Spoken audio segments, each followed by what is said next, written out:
Hi everyone. Good to see you on my channel today. Today I will tell you a wonderful story. It is full of love and kindness. I hope you enjoy it and I wish you an enjoyable viewing experience. Thank you. After buying a bouquet of lilacs from the little girl, Oberon reluctantly shuffled home. Barely entering the apartment, she froze. Oberon was funny, such a sweet and cozy woman. Such cute, a little ridiculous individuals made her face involuntarily blurred into a smile. For some reason it became immediately clear that before you a good-natured person who will not do meanness, will not betray, is not sick of dirt. Where did such confidence come from? Small height, dense build, hilarious redhead, all some kind of sunny, with a scattering of freckles, bright blue eyes, chubby pink cheeks. She walked on the ground a little lopsidedly, like a bear cub, a marvelous shade. People with this appearance from childhood teased red-haired clown. Oberon was not exempt from this fate. Having long since come to terms with such a bright appearance, it is characteristic that the mockery after the first acquaintance with a fiery red-haired girl, and then a girl and a woman, always stopped very quickly. Oberon conquered offenders with her naive directness, unwillingness to give a vicious rebuff in return. Why offend such a harmless creature? It was more pleasant to be friends with her.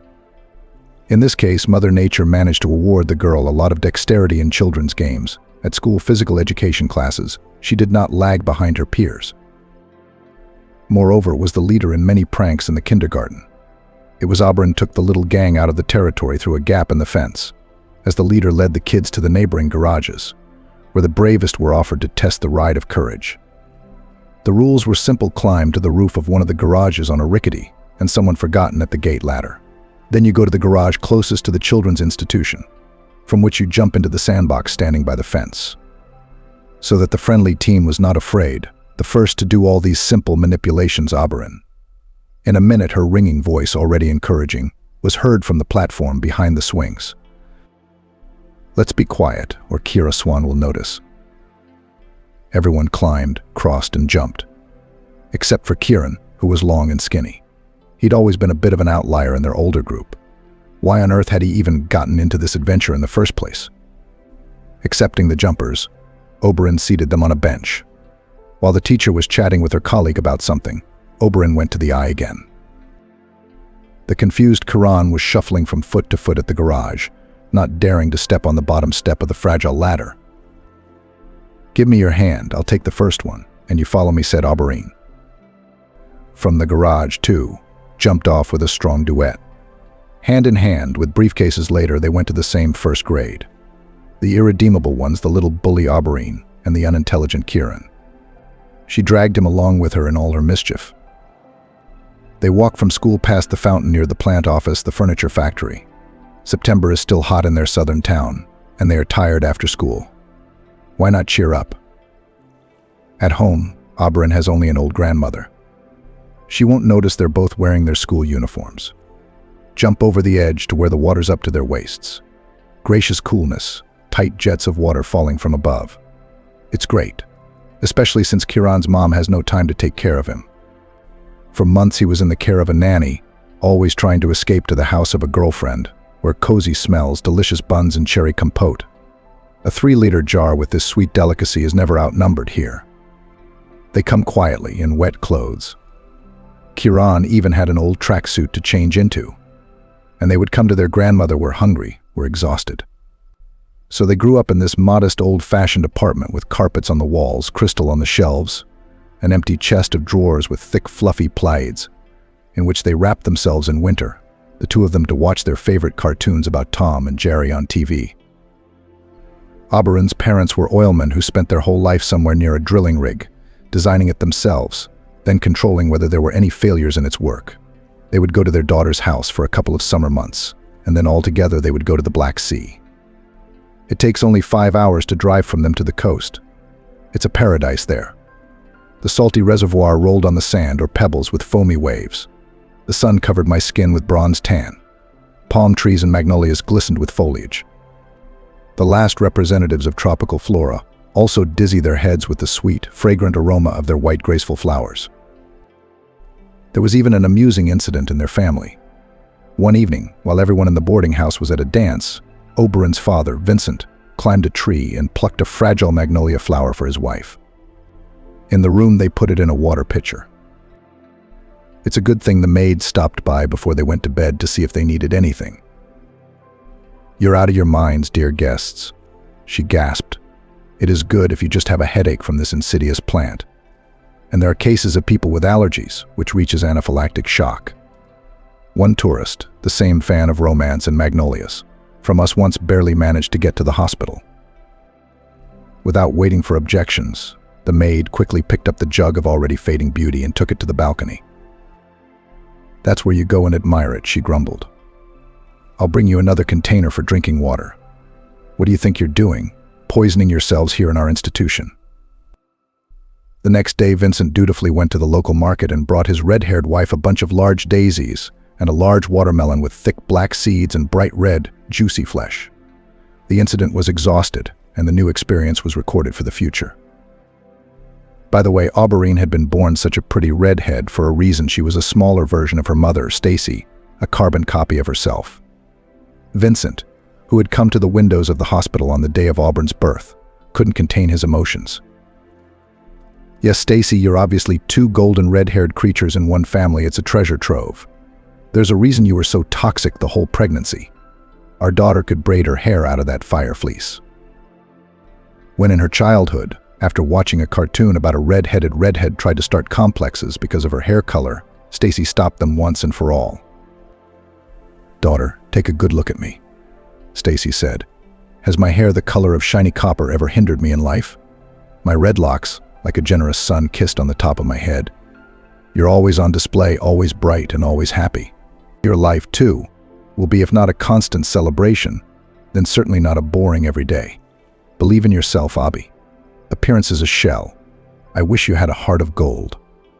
Good people get back 100-fold the warmth they give, even if they forget the good deeds themselves." Auberin remembered her mother's words from that time. It was as if she had stamped on a metal surface an inscription dear to her heart, the kind of engraving one usually writes on commemorative gifts. She loved her parents fanatically, despite the fact that she had seen little of them. And now her now gray-haired enthusiasts, Vincent and Stacy, were away working on new drilling technology. How many young engineers are there around? And no, if something complicated is being implemented in a distant enterprise, Vincent and Stacy are as good as gone, Auberine thought. She had long since gotten used to their long absences, having learned to be quite independent after her grandmother's death. She'd gotten married early, almost right out of high school. A young married lady is not a big deal. You have to live up to your status. Auberin's husband was that childhood and youthful friend, the unforgettable Kieran. They had been so used to being inseparable since kindergarten that their marriage was taken for granted. Love is different, isn't it? Some people build relationships on the flames of passion, while others spend a long time choosing, courting, and pursuing the object of their desire. Kieran and Abby had another version, which is usually called love friendship. It seems that no one sighs for anyone. Under the moon on the bench stars do not admire. Candy and bouquets in the heart does not carry. But it was astonishing that such a phenomenon could be written down in the new medical discoveries. It became difficult for Kieran to breathe without Abby, and panic appeared. Abby had to know every minute what was going on with Kieran, what her heartfelt friend was doing. Kieran seemed to really need help, or at least a kind word of approval from Auberin. But she wasn't around. They both did evenly in school, no brilliant successes, but no embarrassing failures either. After receiving his diploma, Kieran wisely decided not to go to the local technical university, which trained tamers of computer hardware. Instead, he chose a down-to-earth profession installing smart machines, connect everything intelligently, fill them with optimal stuffing. The basics of this profession began to pop out at him already by the end of the first year. Which of his friends or neighbors to help with a laptop or desktop PC? He never said no. Soon the neighborhood was posted ads I install and configure computers, inexpensive with his home phone number. He and Kieran had a long laugh that Kira's grandmother now had to be paid a salary to act as a silent dispatcher. She answered the phone, recording the client's details.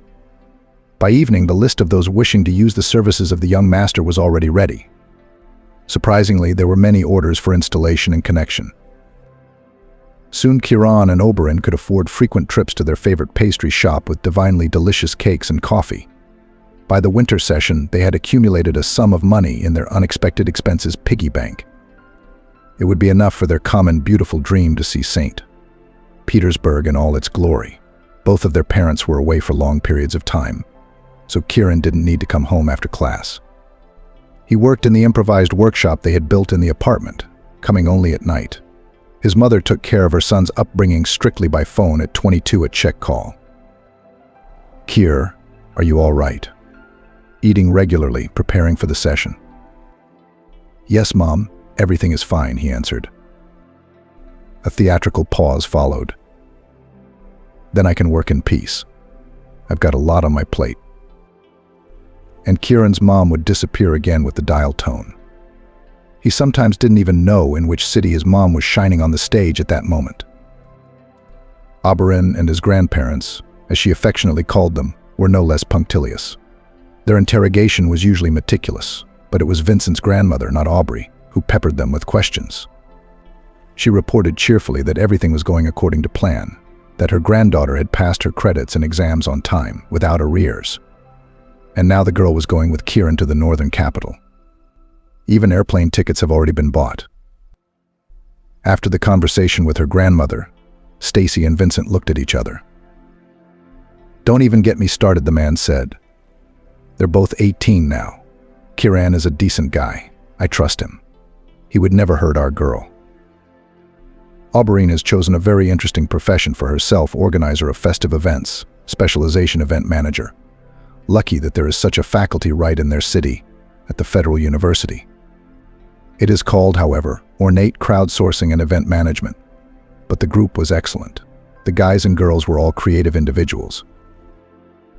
A month after the beginning of the classes, they were already having fun at the kapustnik, singing in the choir, learning national dances, learning the science of stage craftsmanship, and studying the psychology of influencing hearts. Abi did not just come home from school, but flew on wings, joyfully sharing all her achievements with her grandmother and Kieran. So both of them passed the session without any problems. Abi and Kieran flew to Peter, a city that was both majestic and silent from the heavy frost, at lunchtime. After settling into their room, they immediately rushed to the Georgian cafe in the building across the street. Khachapuri with cheese, khinkali filled with minced meat, hot juice and spicy Abkhazian snacks, everything was unusual, and therefore delicious. They ordered themselves a glass of red wine like adults. Now it seemed to them that they were not students, but solid, experienced men and women. Next, everything happened rapidly. They came out of the friend zone, barely returning to the room. They had fallen asleep in each other's arms 1,000 times before in the evening to the peaceful hum of the television, always hugging each other in a friendly way when meeting and parting, kissing each other on the cheek, touching their lips to each other's foreheads if there was a suspicion of fever. There were no vibes, no chemistry, which seemed to appear at such close communication of young people. And they had never in all that time fallen in love with any of their peers on the side. Among their classmates, they were an unspoken couple, only together, only next to each other. All the gossip had bypassed them, but their hormones were dormant, not pushing them to sensual actions. Here in St. Petersburg, they, inexperienced, young, heated by wine and impressions, became close so naturally, as if they had already entered heaven. The full moon smiled, winking at the shining stars. Young people, may the heavens grant you personal happiness." Abi and Kieran, engrossed in each other, did not hear the moon's whisper. And was there one? Maybe the wind and snow had dreamed it all on that magical St. Petersburg evening. The trip to northern Palmyra was a revelation for the guys in many ways. They lived in a miniature hotel on Maratha Street, a few meters from Nevsky Prospect. The temperature outside the window was increasingly dropping to -15 degrees Celsius. There was an additional cold and dampness from the numerous reservoirs. The snow crunched underfoot. We didn't walk for a long time. We saved ourselves in cafes. We took several cups of different teas, arguing which spices gave it a particularly memorable flavor. Sometimes we had a couple of shots of sweet liqueur or mulled wine.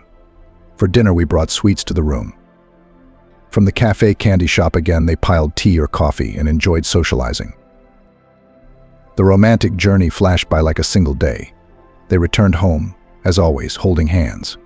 Peter had won their hearts forever and bonded them together even more tightly. A month later, Abby felt distinctly sick.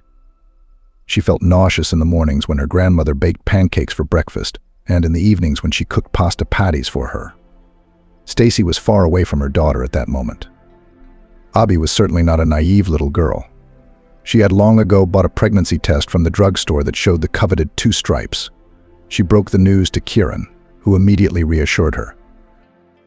"I know, my dear." "How do you end up so close to the opposite sex?" Oberon asked. "My mother won't be home for 2 months. She has another tour. I don't intend to wait for her consent. Kieran and I have decided to get married." "Make sure you tell her. We'll apply tomorrow. We'll be officially married in a month. Our baby must have a father and a mother. The decision is not open for discussion." "You, Kieran, make it simple," she said. "Where will we live and with what money?" "It's nothing," he replied. "My mother is in a common law marriage with a new man, travels with him in cities. Then he takes her to resorts to rest. The apartment is completely at our disposal when the deadline comes. You'll take a sabbatical. I've already gotten used to the orders.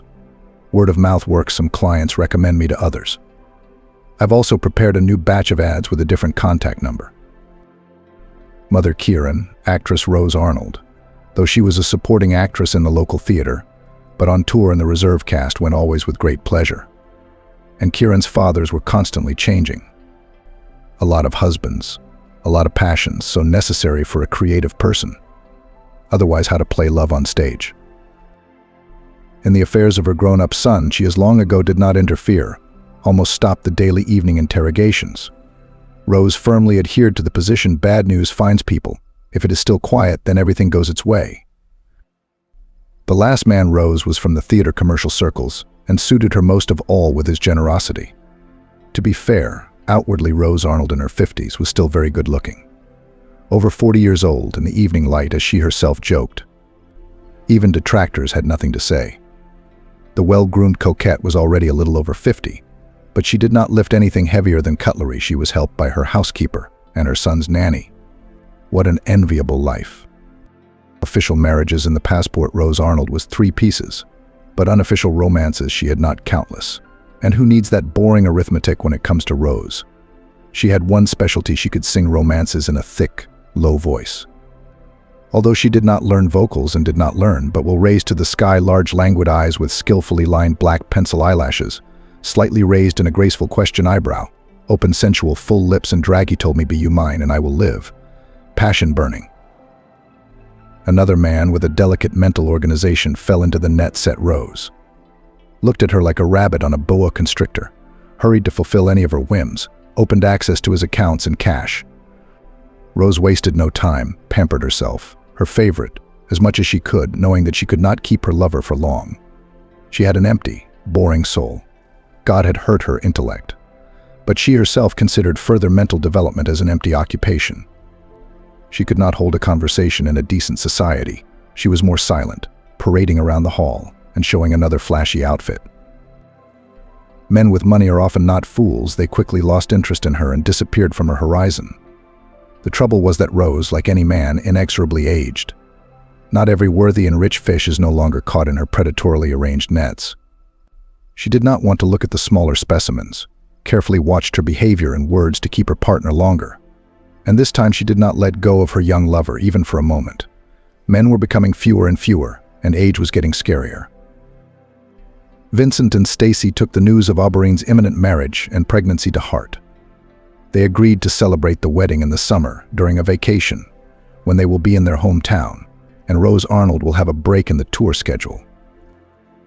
The young people were now leading a shared family life for 2 homes. After university classes, Oberon and Kieran would go to their grandmother's house for lunch, and then go to Kieran's apartment. The boy would again fiddle with another order at home, or go out on a call. Oberon was preparing for her seminars, running an unpretentious household. She began to take lessons from her grandmother, a skilled cook, and soon she could cook something simple for herself and her young husband. In the registry office, they were signed a month after the application was submitted. The newlyweds joked, remembering a quote from the old Soviet movie Girls: What a Family. Kieran, husband and wife. You can die laughing. and they both started laughing. Young and green, everything still seemed so magical, serenely joyful. Parents on both sides did not interfere in their life together, hoping for the prudence of children. Grandmother looked after from afar. She bought her granddaughter fruit, so that in her interesting position the body received vitamins, then gave her now legitimate grandson Kiran a warm scarf, so that he did not catch a cold running on calls throughout the neighborhood. Already spring has powerfully entered its rites. The end of April. When she opened the window, a floral scent wafted through the apartment. In their southern city, there were so many lilacs, garden, Persian, and wild. For as long as Oberyn and Kiran could remember, they had associated spring with the fluffy white and purple flowers on the branches of the shrubbery, and with bunches of blooming lilacs in the house, arranged in vases. By the May holidays, there was a general restlessness at the university at Oberyn's. There were several reasons for this. The practical exams were just around the corner, at which the students would show their acquired skills on the institute's scaffolding in the large assembly hall. The noisy competition of numbers was attended by representatives of advertising, entertainment agencies, workers of show business, movie industry, experts from television, including one of the presenters of the Central TV channel. During a program devoted to dating, one of the presenters once said worthy suitors are still puppies, and it was much the same with the Oberyn students. There were only a few really talented guys for the whole stream. Experienced producers had to keep their ears open in order not to miss a diamond that could be earned in the future. Here you could get a job, get someone's attention for a prospect, and participate in casting. By the time the performances began, Oberyn's tummy had already rounded out a bit, but to avoid drawing attention with her interesting situation, she chose the role of a red-headed clown for a defense number. Spacious bright green jumpsuit, yellow shirt with a brown checkered pattern. There was almost no makeup on her face, just a plastic tube nose, some mascara on her eyes and lip gloss. Her copper hair didn't even need to be specially styled frizzy swirls stuck out in all directions, as the image demanded. The committee unanimously gave Oberyn an excellent for a successful reprise. As she sat down in the auditorium to catch her breath and watch her fellow students perform, a man in an expensive suit and bright pink shirt approached her. "Hello, Oberyn. I enjoyed your number. I would like to invite you to perform at our corporate event." "Sorry, I forgot to introduce myself. My name is Andrei Vladimirovich. The details of our cooperation, if you agree, we'll discuss later." The bewildered Oberyn didn't even have time to reply as the man disappeared somewhere. She feverishly thought that this couldn't be, because it could never be. She had created her clowned carrot top not for the public, but for herself, putting into his facial expressions and gestures a part of her cheerful soul. She did not expect that her experimental image could seriously appeal to anyone. At that moment, her buddy Milachka plopped into the seat next to Oberyn. "Abi, don't you get it?" she exclaimed. "The great and terrible Andrew Smolyakov himself just sat next to you. His modeling agency, Aphrodite's Favor, has girls from all over our county signing up for auditions 6 months in advance. Do you know how he was nicknamed in bohemian circles? Janie." "Who? Why Janie?" Mila shrugged, just jealous of his success. "His nickname is the 3 R's, which means dude, dodger, and dodger. He is an excellent swindler, but what a pro. He's got a diamond in the rough. If he spotted someone in the crowd, expect a brilliant career in the modeling business, to file on the world's catwalks, fame and fans. What kind of questions would he have for you? You're a mother, you're not in the trend, and you're pregnant. Is Andrew losing his business acumen?" Oberyn didn't know what to say to this agitated speech. A void in her mind. She was more concerned about why Kiran hadn't returned her phone call. She was so eager to share with him that she passed the credit she dreaded with a yay.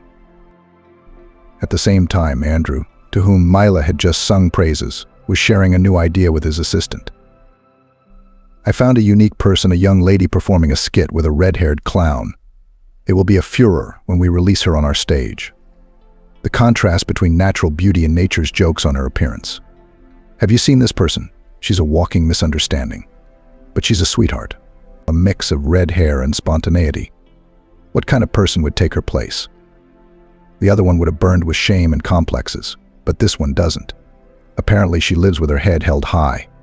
I even saw a wedding ring on her hand. Found a lover of such ugliness."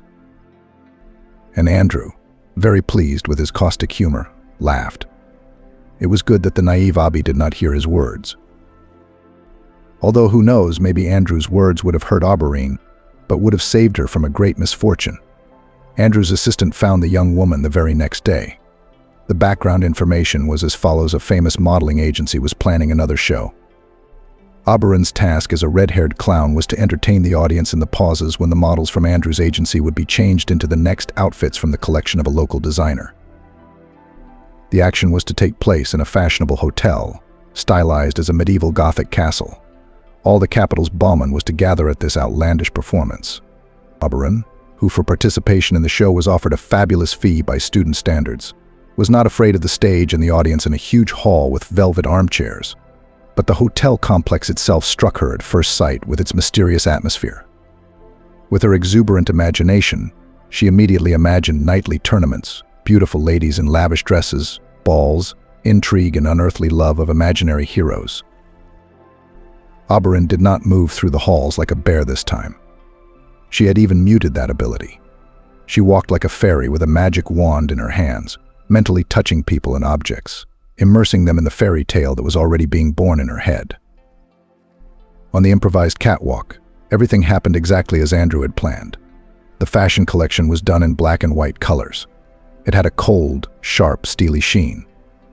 When a red-haired clown appeared on stage during the breaks, the difference in theme was so great that everyone involuntarily admired again the talent of the young clothing designer and his innovative views on how femme fatalists should look like.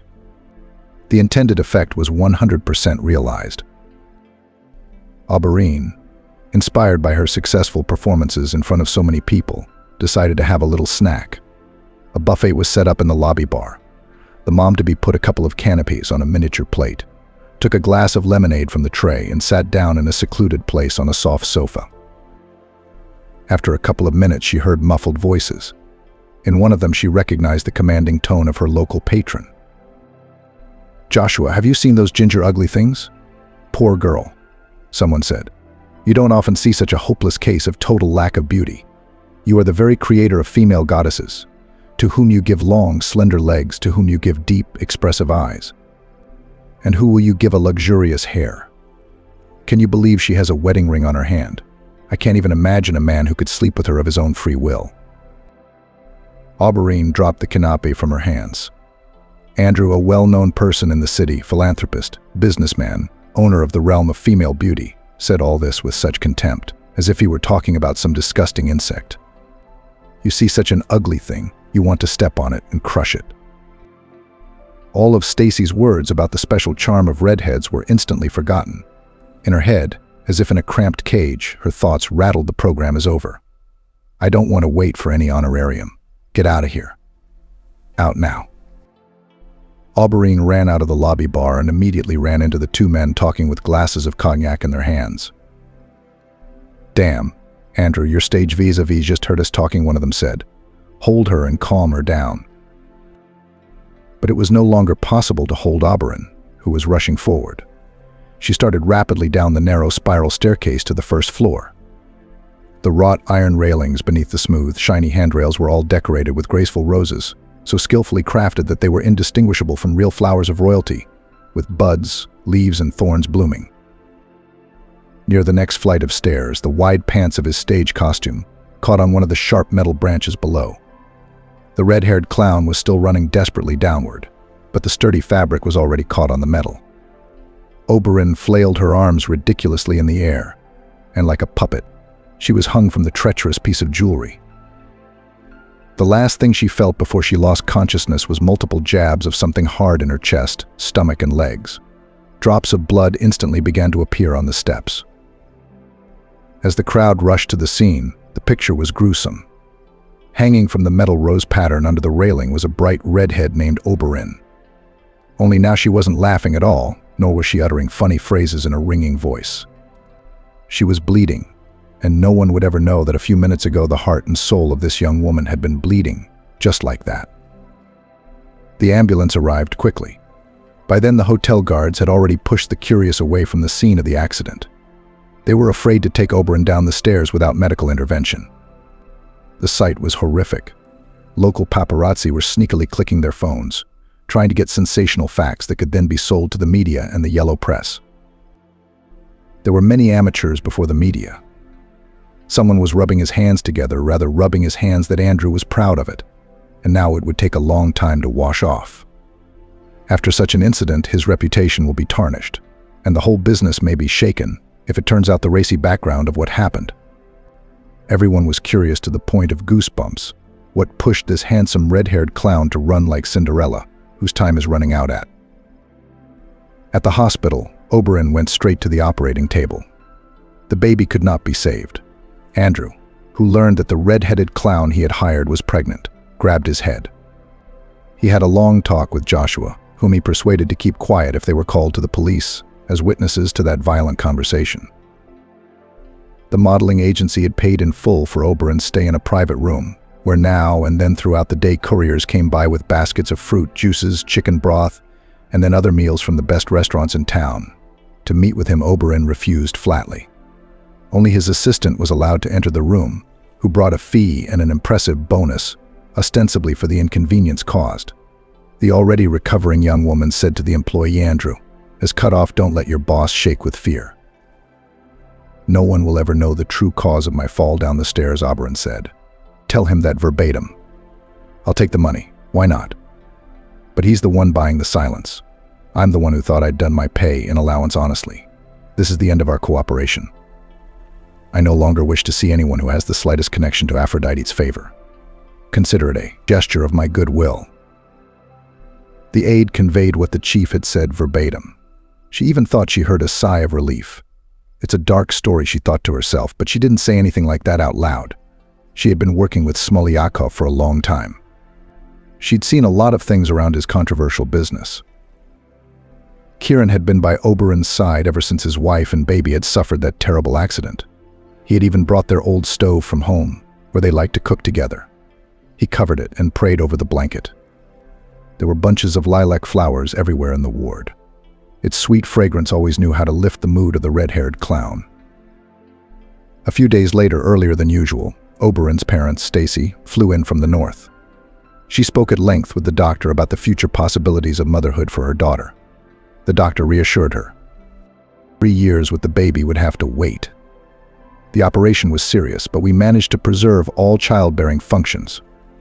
Aubreen has lost a lot of blood. She's very weak now. Let her finish her studies in peace, get her diploma, and then we can think about the continuation of the family again. Rose obviously did not consider it her duty to come to at least morally support her son's young family. She took the news of the loss of her grandson with enthusiasm. "Kieran, don't let it go to waste," she said. "This child was too early a decision for you. You've only just turned 19. What kind of father are you? You've got a lot of snot to wipe off." Kieran was mentally glad his wife couldn't hear their dialogue. The memories of their loss and the tragedy that had played out in the marvelous Gothic hotel were too sad for Auberine. Auberine did not tell her husband about the conversation she had accidentally witnessed. She was released from the hospital and went to her studies. She avidly attended lectures and practical classes.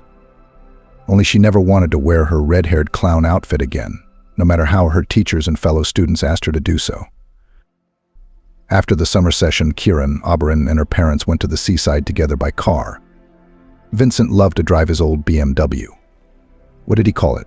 It was old, but it was old. But it was a beast. Nothing had happened to it because at the time it had been sitting in the garage. On vacation, they traveled everywhere they could. They lived in a small village, in one of the new hotels on the beachfront. You go out on the loggia in the room downstairs, 20 meters away. The sea is splashing.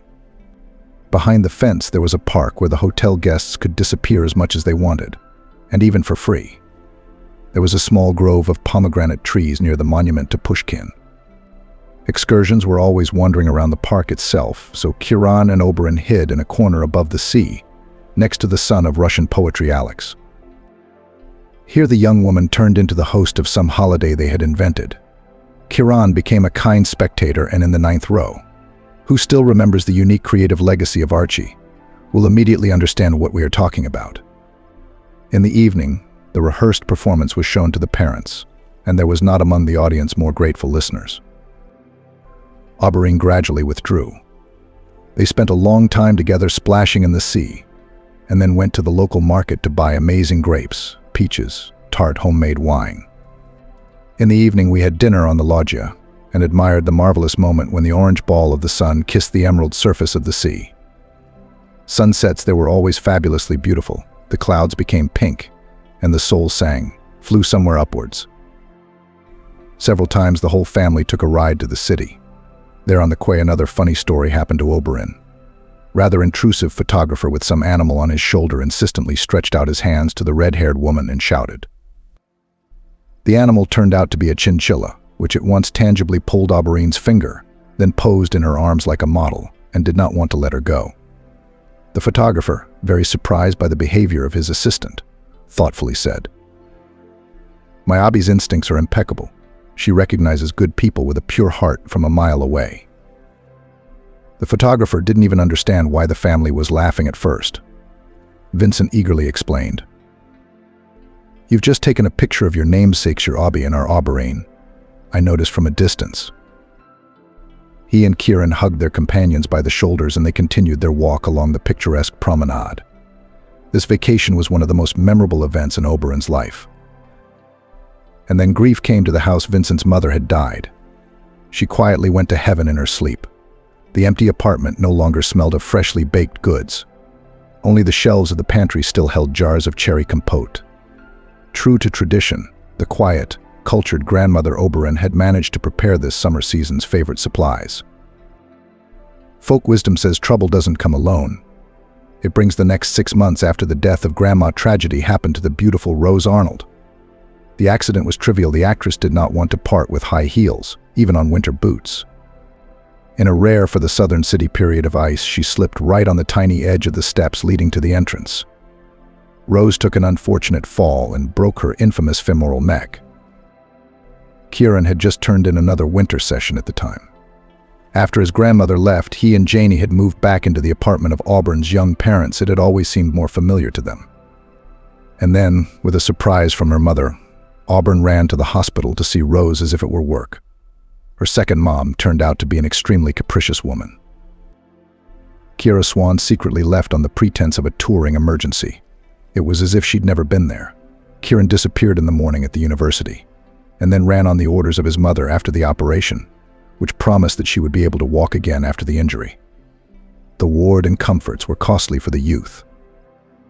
Finally, after a couple months on hospital duty, all those expensive delicacies from the stores, morsels, specialty coffees, teas, and desserts, Rose Arnold was transported home with pomp, as if to the sound of an invisible orchestra, and settled on a disassembled sofa. Already on the way she sang Oberyn, either an ode to her daughter or a romance about her love for her daughter-in-law, with a mute plea in her eyes not to abandon her in such trouble. Kieran and Oberyn went to live with Rose Arnold. Just a year after that tragedy with the red-haired clown. Outside the window, the fragrant lilacs were blooming again. Oberyn hoped that soon her mother-in-law would recover, and she and Kieran would live their old life again. A whole year passed in labor and care for Rose Arnold. The young woman rolled her grocery cart between the aisles at the supermarket and thought to herself, "Rose's mom loves cranberry morsels. We're just out of it, and I've got to find a tea bag of chrysanthemum. They say it lowers blood pressure when it's cold. With her fracture, we don't need hypertension coming out. It's all coming from nerves." I happy, carefree living with her son Kieran, and she, at her elegant age, does not need unnecessary troubles. Oberyn's confidence has been boosted in recent months by a big change in her creative field. The breakthrough came unexpectedly. Once she was rushing home after classes at the university to quickly tell her husband what topic she got in her thesis, and almost knocked down some young woman. I turned around to apologize, and it turned out to be Polyakov's assistant who had brought her honorarium to the hospital. Abby wanted to get away. The memories associated with Aphrodite's favor were too painful, but that was not to be. Smolyakov's right hand grabbed her by the sleeve of her jacket and said, "You're just what I need. I was going to look for you, and here you yourself showed up." The woman smiled warmly and continued, "You've played a part in my career. It's up to you to clean up the mess." After the accident with the red-haired clown, I could no longer work with Andrew.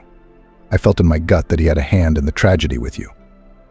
I've known his partner Joshua a long time, so it wasn't hard for me to get him to talk and find out the truth. I couldn't look at the chief without contempt after those revelations. And Adam was pretty famous in modeling circles. I quit under a plausible pretext. Soon I found a new place, cleaner, more decent. I'm now in charge of children's parties, running my own company. My business is booming. Now I myself need an assistant with a golden, untainted heart like yours. Let's try to work together. The clouds seemed to part and the sun shone brightly around her. She had always secretly dreamed of working with children. The younger generation would never discuss her appearance. They would just enjoy the show. For a new part-time job took up with great enthusiasm. Reprisals in the play with the participation of puppets, Rostovi marionettes, a collection of colorful decorations in the entertainment office on the initiatives Oberon not spared funds. All the more. All expenses quickly paid off, she continued to generate ideas. Only the request to return to the stage red-haired clown resolutely and uncompromisingly always rejected. She had almost no time for Kieran now. But he didn't take offense. He himself disappeared somewhere for days and evenings. He came home happy. Now they could afford to pamper poor, unhappy, sick Rose with more treats, new silk pajamas with luxurious lace, elite grapes, wine, which Rose used to treat her nerves. After the operation was a year, but the promises of doctors had not yet come true. Rose Arnold did not leave the sofa, to which Janie all the time carried trays with the next wishes of her mother-in-law. The woman was clearly not suffering from a lack of appetite or requests. At the bus stop near her mother-in-law's house, Oberon saw a girl carrying fragrant lilac branches. The purple, fragrant flowers looked a little sad. They wanted to drink, to be in a moist environment. But passers-by were bustling past on their own. No one was going to buy lilacs. How much do you want for spring happiness? Oberon asked the young saleswoman with a smile. How much would you give for a date with spring? The girl cheerfully picked up the game. Oberon, who had just today received a fee for another series of birthdays, was generous, taking out a $1,000 bill from her purse. After thinking about it, she added a large Belgian chocolate bar. She was treated to it today by one of the moms of the kids who were guests at the children's party. The girl did not break down and gladly took both gifts. She tried to give Oberon the whole set of obviously barbarously broken lilac branches. The woman gave the young flower seller another warm smile and gave her a final pep talk. Soon people will start coming back from the day shift. A lot of people like lilacs. You'll sell all you can get in no time. And I'll have enough for this many branches. Good luck, my friend. The rest of the way to the apartment, Oberon kept bringing lilacs to her nose. Her snub nose greedily inhaled the sense of spring's awakening to life. How fortunate that today's holiday had been moved 2 hours earlier. She was able to free herself at an unscheduled time. Now she would put the dough for the cookies of her grandmother's famous delicious scones. She'll probably have time to boil some borscht too. She hadn't spoiled Kieran with a home-cooked meal in a long time. Both of them had no time. They sat on half-finished products. Only Rose Arnoldovna, who had been ill for a long time, drank fresh, strong broths. She's a sick person. She's supposed to be on the payroll. I tried to open the door to the apartment quietly. Her mother-in-law liked to take a nap during the day. Why bother her? On the threshold, she froze when she heard the ringing voice of her second mother, not pitiful as usual. Bella, my dear friend. That's me. All on the main roles in the theater did not take. But in vain in me died a great actress. For 6 months I've been playing that nasty Oberon by the nose, and she doesn't know a thing. Oberon turned into a mute question. Guess what? Rose Arnold was on the phone with her pal, a makeup artist from their theater, a talented actress. You know, we paid for the surgery back then. Well, I'm back on my feet. But I can only walk around the apartment with a stick. And that's only when I'm home alone. Oberon, although my sister-in-law is easygoing. I just got a job. I'm about to graduate. Hunt will be looking after me so diligently. Even then, she continued, flicking her lighter and lighting another cigarette. Oh, how good it is that this is not a crypt. Red-haired Berzina didn't give me a grandchild then. As I imagine that now there would be one more of the same ugly redhead walking around the apartment, my heart would go straight down. How my Kieran started earning good money. Wouldn't you recognize him? He's grown up. He's handsome. It's not the kind of woman who should be his date now. Oh, you don't know our big news yet. Kieran's finally met a beautiful girl and he's going out with her, soaring on the wings of love. No, I haven't seen her in person yet, but my boy has been bringing me photos of them together on his phone. She's a goddess, she's got a good face, she's beautifully built. No wonder Kieran lost his head. I gave them the keys to my country house. My son and daughter-in-law didn't know about my third husband's inheritance. I kept a mansion in the suburbs for myself for a rainy day. But seeing how Kieran is in love with this lovely creature, I could not resist at the sight of imposed on him a stupid pregnancy wife. His eyes never burned. Auberine sat down on the grocery bags just down the hallway. Everything swam in front of Auber'ine's eyes, a ball of fire growing in her head, ready to burst into shards of pain. It's not true, her heart screamed. And her mind, unwilling to give in to her emotions, immediately began to toss in bits of strange inconsistencies, titillating them with the strangeness of her memories. Here she was walking Kieran to work, and suddenly she smelled the unfamiliar, tart odor of perfume from him. And here they are at the mall, and he declares to her that he is tired of walking in cheap socks from the collection of 10 years ago. He pulls her into an expensive men's clothing boutique, where they buy him stylish jeans. As recently as the day before yesterday, he returned from a late job and flatly refused to eat dinner. He explained that he was so hungry that on his way home he went to a cafe and ate there. He had never gone to a catering establishment without his wife before. They had been together all their lives since kindergarten and trusted each other so much that it had never even occurred to Auberine that her childhood friend, classmate, and husband could go out, get involved with someone, or have a mistress. Auberine suddenly froze. After all, citing fatigue, he had not shared a bed with her for over a month. Is it really true what her mother-in-law is now happily telling her girlfriend? People react to stress in different ways. Someone immediately rushes into battle to reclaim their position. Some people drown their sorrows with wine and sedatives. Auberine was neither one of those two types.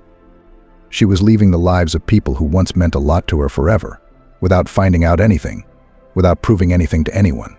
That's how it was after the story with the red-headed clown. It would be like that now. Auberine had never had much respect for Rose Arnoldovna. She had only courted her because of her warm regard for Kieran. Now she wondered feverishly, did she truly love her husband? Or had their love, born then in Saint Petersburg on the basis of a strong friendship, always been a deception, an illusion, an attempt of two lonely hearts to find happiness?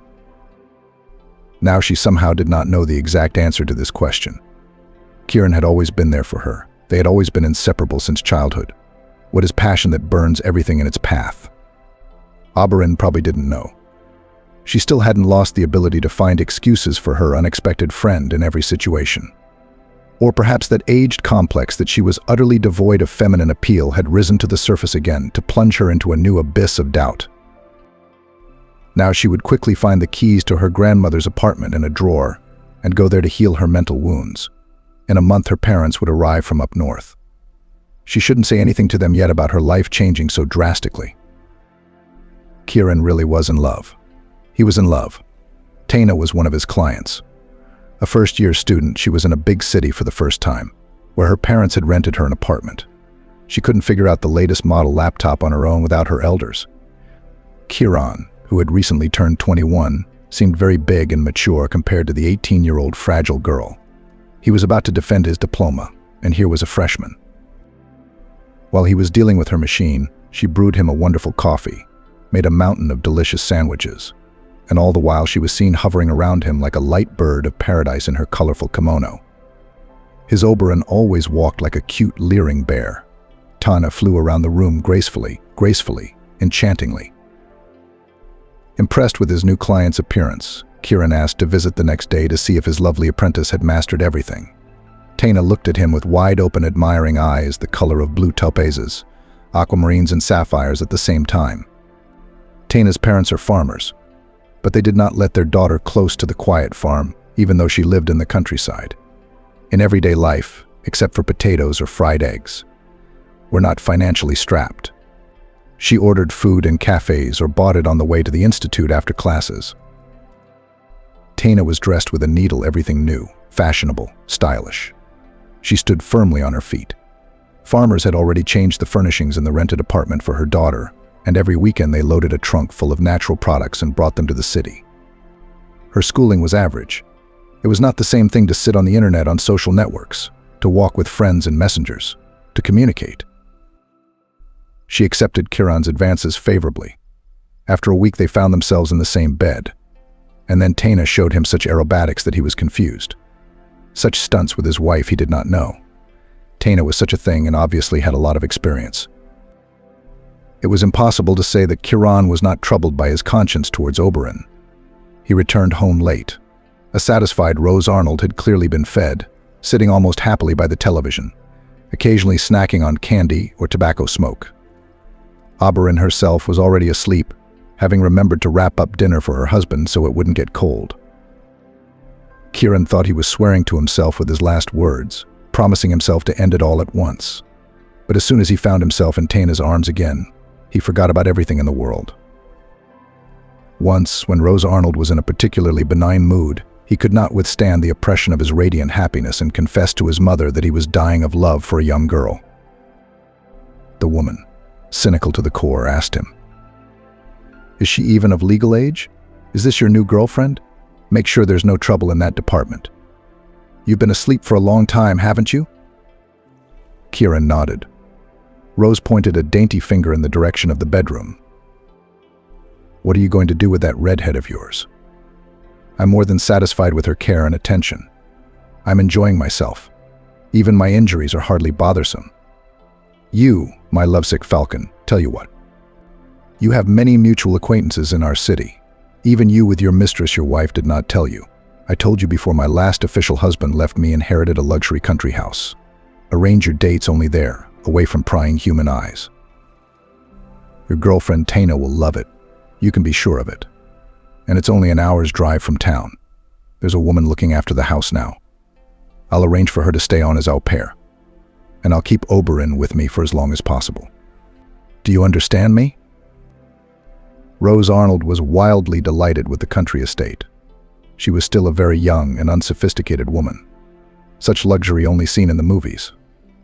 The actress hid this cozy nest from strangers and her friends, many years often under the pretext of departure on tour spent on the fazenda, as she called his country mansion, time with another hearty friend. Yes, even these temporary men did not admit that this expensive real estate belongs to her. Such a tidbit could turn any seemingly in love man into a real Alfonso, hunting for the treasures of an aging beauty. Oberyn naturally had no idea of such an Alibaba cave of comfort either, nor had Kiran previously known of it. He and Taina were just out of town on that spring day when Abi had fled their home for a few breaths. Taina stretched sweetly and said to Kiran, "I have an unobvious suspicion that I'm pregnant. I've been getting nauseous in the mornings, and today I was freaked out by the smell of fried fish. Tomorrow I want to go to the drugstore to buy a test. If my hunch checks out, you're going to have a serious talk with your wife. You said you never loved her. It was just a true friendship. Well, tell that to your wife now." Hearing the suggestion that his incomparable mistress might be in an interesting position, Kiran soared to the heavens. "My baby, how happy I am. I won't wait for tomorrow, and today I will announce to my mother and Oberon that I want to be only with you. Not a single tear will fall from the eyes of the mother of my future child. I will never make her heart race. I will never do anything to upset her." But at home, where Kiran returned from his date, elated by the news, everything went wrong at once. Rose Arnold sat among the soft cushions, her lips sour with resentment that she had been abandoned by everyone. A full vessel stood on the floor beside the carelessly abandoned bed. Mrs. Actress did not even think to try to carry it to the toilet, although during the day she quietly went to the restroom with a stick while no one sees. A wine glass stood lonely on the coffee table. Next to it was an ashtray full of cigarette butts. The woman was hungry and extremely irritated. Her first question was, is anyone in this house going to feed an old, sick, and very unhappy woman? Looking around the apartment, Kiran realized that Oberon hadn't been home after work. There were bags of groceries standing orphaned in the hallway. When asked where she had gone, her mother replied that she never came home from work. To which Kiran argued forcefully that this was not true. Oberon had come into the apartment, but where she had gone afterwards was the interesting part. Rose Arnold froze on the spot. She knew right away what was going on. Her sister-in-law overheard her talking to Kieran. She was so careless in some of the things she said out loud. I didn't hear that Auberine had run home. Well, whatever unforeseen circumstances caused her to leave again tonight to run errands. Let's wait. She'll be back soon, said Rose. Rose Arnold hoped to herself that her sister-in-law would come home soon. Where will she go without her and Kieran? That fat redhead, thought the actress, graciously allowing Kieran to make her a cup of tea, drink, and sandwiches. Then she dozed peacefully to the quiet sounds of voices on the television. She slept peacefully that night, unable to imagine that tomorrow morning her life would begin anew. Abby jumped out of the driveway so quickly that she didn't even realize at once that the weather had worsened. It was drizzling a nasty little rain, and the seemingly generous warmth of spring had suddenly disappeared. In addition, there was a penetrating wind that chilled me to the bone. The girl from the orphanage was still standing alone at the bus stop. The chances that she would get lucky again were vanishing before her eyes. Why are you standing in the wind? You'll catch a cold and then lie in bed with a fever, won't you? Stopped the woman near the girl. And who needs me? That with a fever, that without it. Calmly answered her lilac lover. And from this point, be more specific, grabbed her by the hand, Oberon, and dragged her behind her. Let me in. How insistent are you? The girl fought back weakly, trying to wrestle her already numb arm from Abby. Everyone in our orphanage is abandoned. Everyone is abandoned. Everyone's parents don't want them. Why should strangers pay attention to us? At first, Abby stopped like a dummy. Then she realized there was no food for the two of them at Granny's house. Her old things, whatever they had, would be there. It's enough to get by for a while, but money's tight. We have to go to the supermarket again. We'll figure out who's needed and who's not needed later. In the meantime, come and visit me. Don't worry, I won't hurt you, she grumbled. What's your name? Woe is me. I am Esmeralda, said the girl. And I am 12 years old. 12? Abby looked at her puny figure doubtfully. I wouldn't give you more than 8. It was the sickness that wore me out, she explained easily. That's what my mother used to say until she gave me up. A new tangle of questions began to form in Abby's mind. It was a good thing they were already approaching the store. Otherwise, she felt the strength to digest her emotions begin to run out. In the warm room, they picked up everything they could fit in the cart. Pears were already $0.05 each, and Abby kept stacking and stacking bags of fruit. Marmalade, large pineapple, oranges, grapes, bananas. Smoked sausage, some kind of uncomplicated cheese, milk, butter, sour cream flew indiscriminately next. They completed the still life in the cart: buns, pastries, fresh vegetables, pasta, and cereals. Do you respect cheesecakes in semolina? Oberon asked the girl with interest. I am not capable of serious culinary feats. I'm already independent. I can cook anything: potatoes, eggs, sausages, or wieners, Esmeralda replied. But at home they sorted out their purchases, and Abby was glad in her heart that she had kept the habit of not turning off the refrigerator. It came in handy now. They needed electricity. Dinner was a quick 4-handed meal. At the table, Esme explained to Abby what her words about the orphanage had meant. America has many sick children with rare diseases. Treatment is most often beyond the means of their parents. But many dads and moms fight their little ones to the end. Not all of them. There is a layer that over time loses patience, does not see the prospects, tired, doesn't believe it can ever end. They come in and file a parental rights waiver for people like me. I've been treated pretty well. I could live many more years on specialized medication, but my mom wouldn't even inquire about the cost. She said, no, Esme, I can't stand to see you suffer any longer. All these procedures, endless injections. My heart bleeds. You're so thin, so pale. I'll leave you here at the boarding school, and I'll go home to the village. The farm is unattended there. I had to give up chickens, cows, and goats. I'll show you at home. Mother bought a lot of treats that day. There were enough treats for all the wards. But she forgot to say that she had signed a waiver for me. Her daughter don't think badly of her. She's good. Only weak in our therapeutic boarding school, such cases are common. No one is surprised. Recently, Alex was abandoned. He's not used to it yet. We have a lot of lilacs around the building. The gardener's happy to see them. If we cut off the extra branches, it still has to be cut every year. and he doesn't have time to do it everywhere. So Alex, he's my friend, said Esmeralda. We've been around each other for a year now. He's got a sweet tooth. I sell lilacs at the bus stop. I climb out of the crawl space in the backyard, and then I bring him something good to keep him from crying. Did the needle in her knee or Esmeralda's words hurt Oberon? Alex, he's my friend. The class in their kindergarten class came to mind. The first flight from the garages with Kieran by the hand. She shook her head.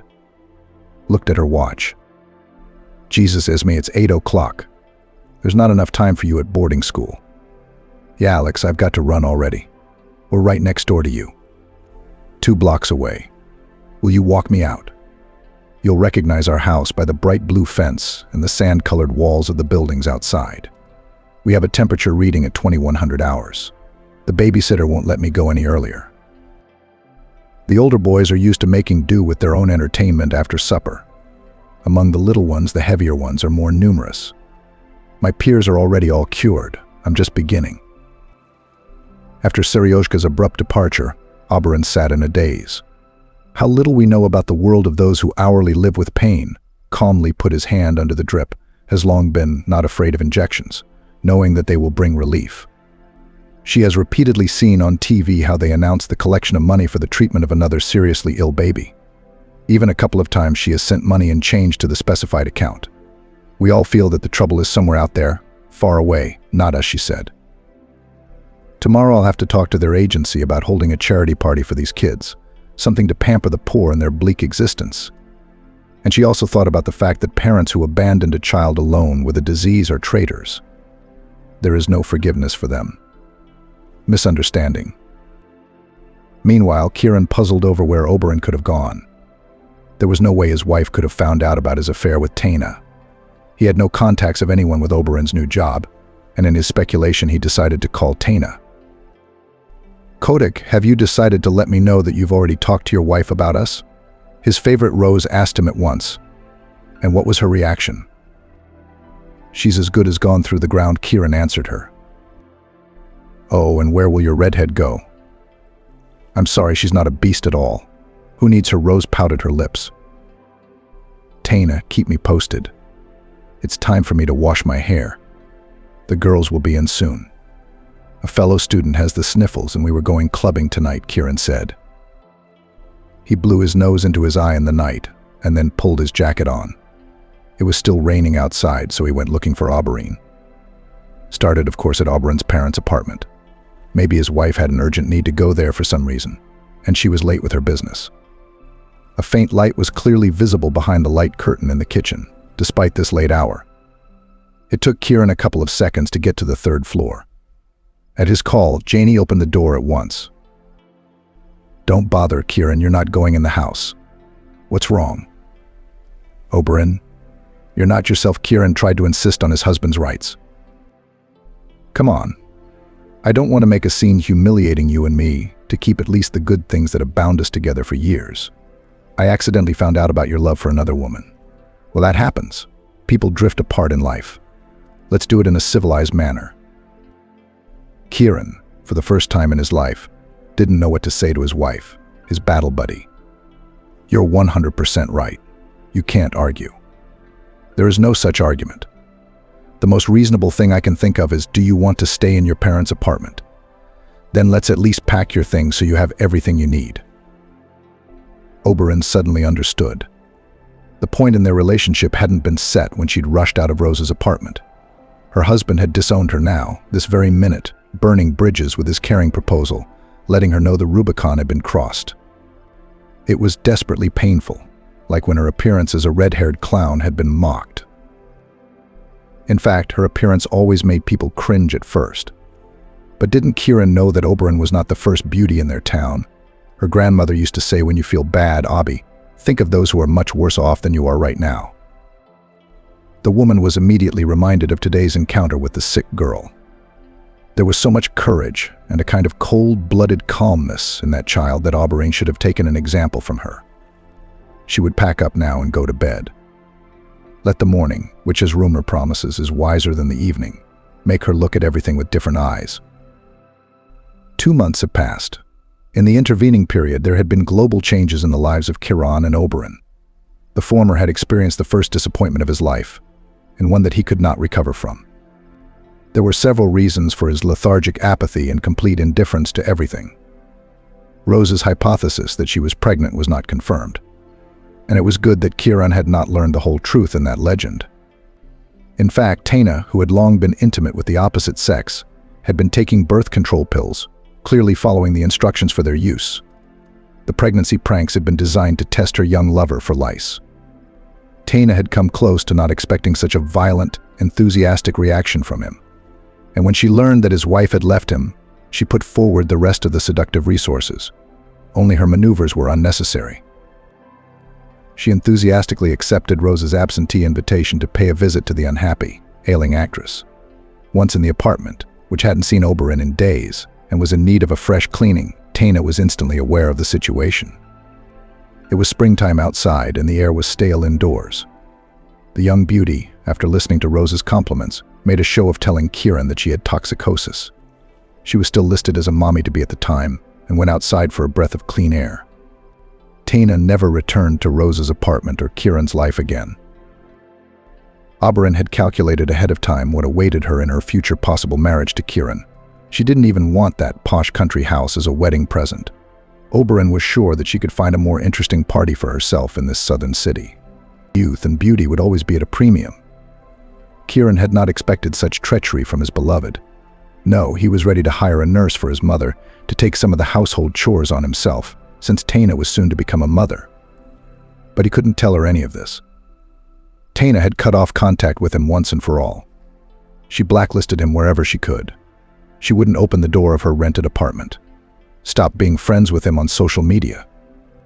The man was in shock. He'd given up everything for this love and was left with nothing. Kieran's mom couldn't keep a single caregiver around for more than 24 hours. She drove everyone crazy with her whims and kept demanding that Kieran reconcile with Tana immediately. The funny thing was that it didn't even occur to her that she was most to blame for the family's troubles. She encouraged her son's affair. She had hurt her daughter-in-law with bitter words.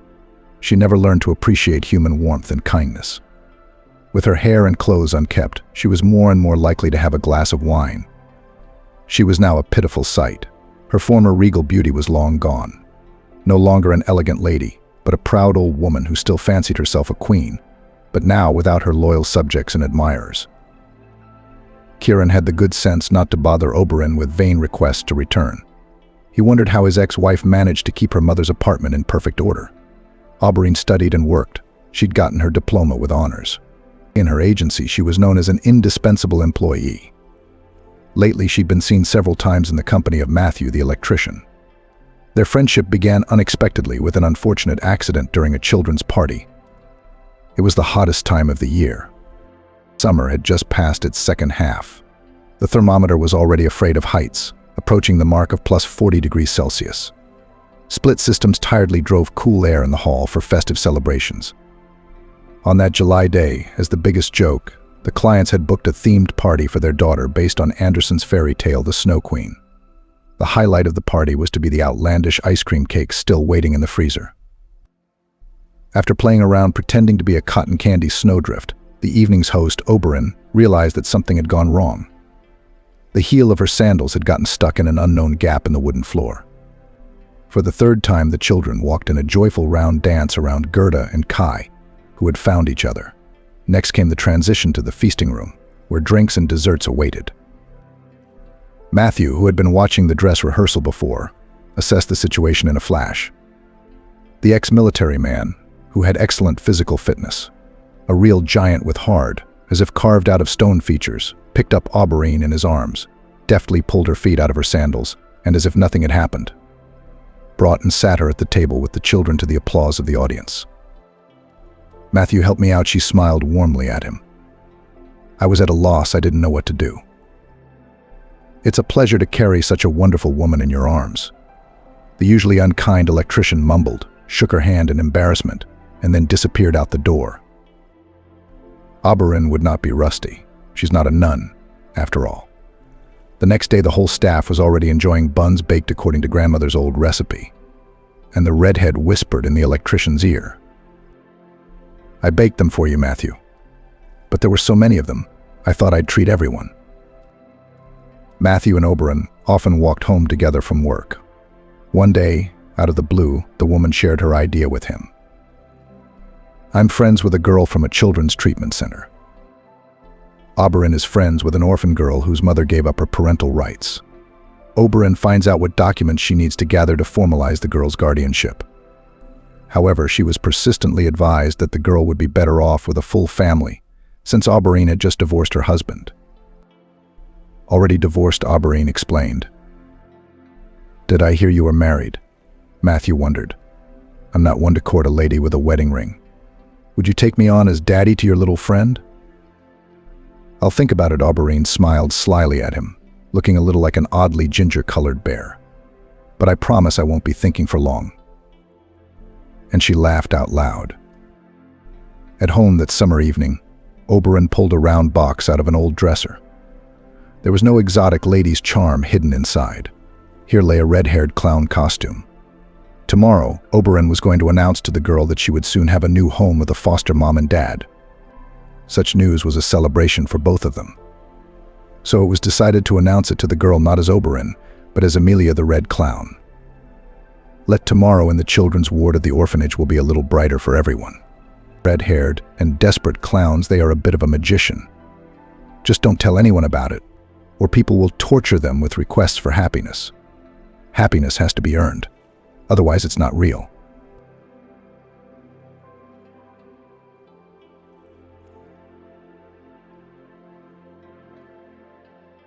But you understood what you had to do? Yes? Emily asked sternly, looking straight into the eyes of the confused Helene. Let's go over it again. The food must be prepared 3 times a day. Everything must be fresh, yesterday or this morning. Matthew won't eat anymore. Load the laundry every day, too. We get things dirty all the time.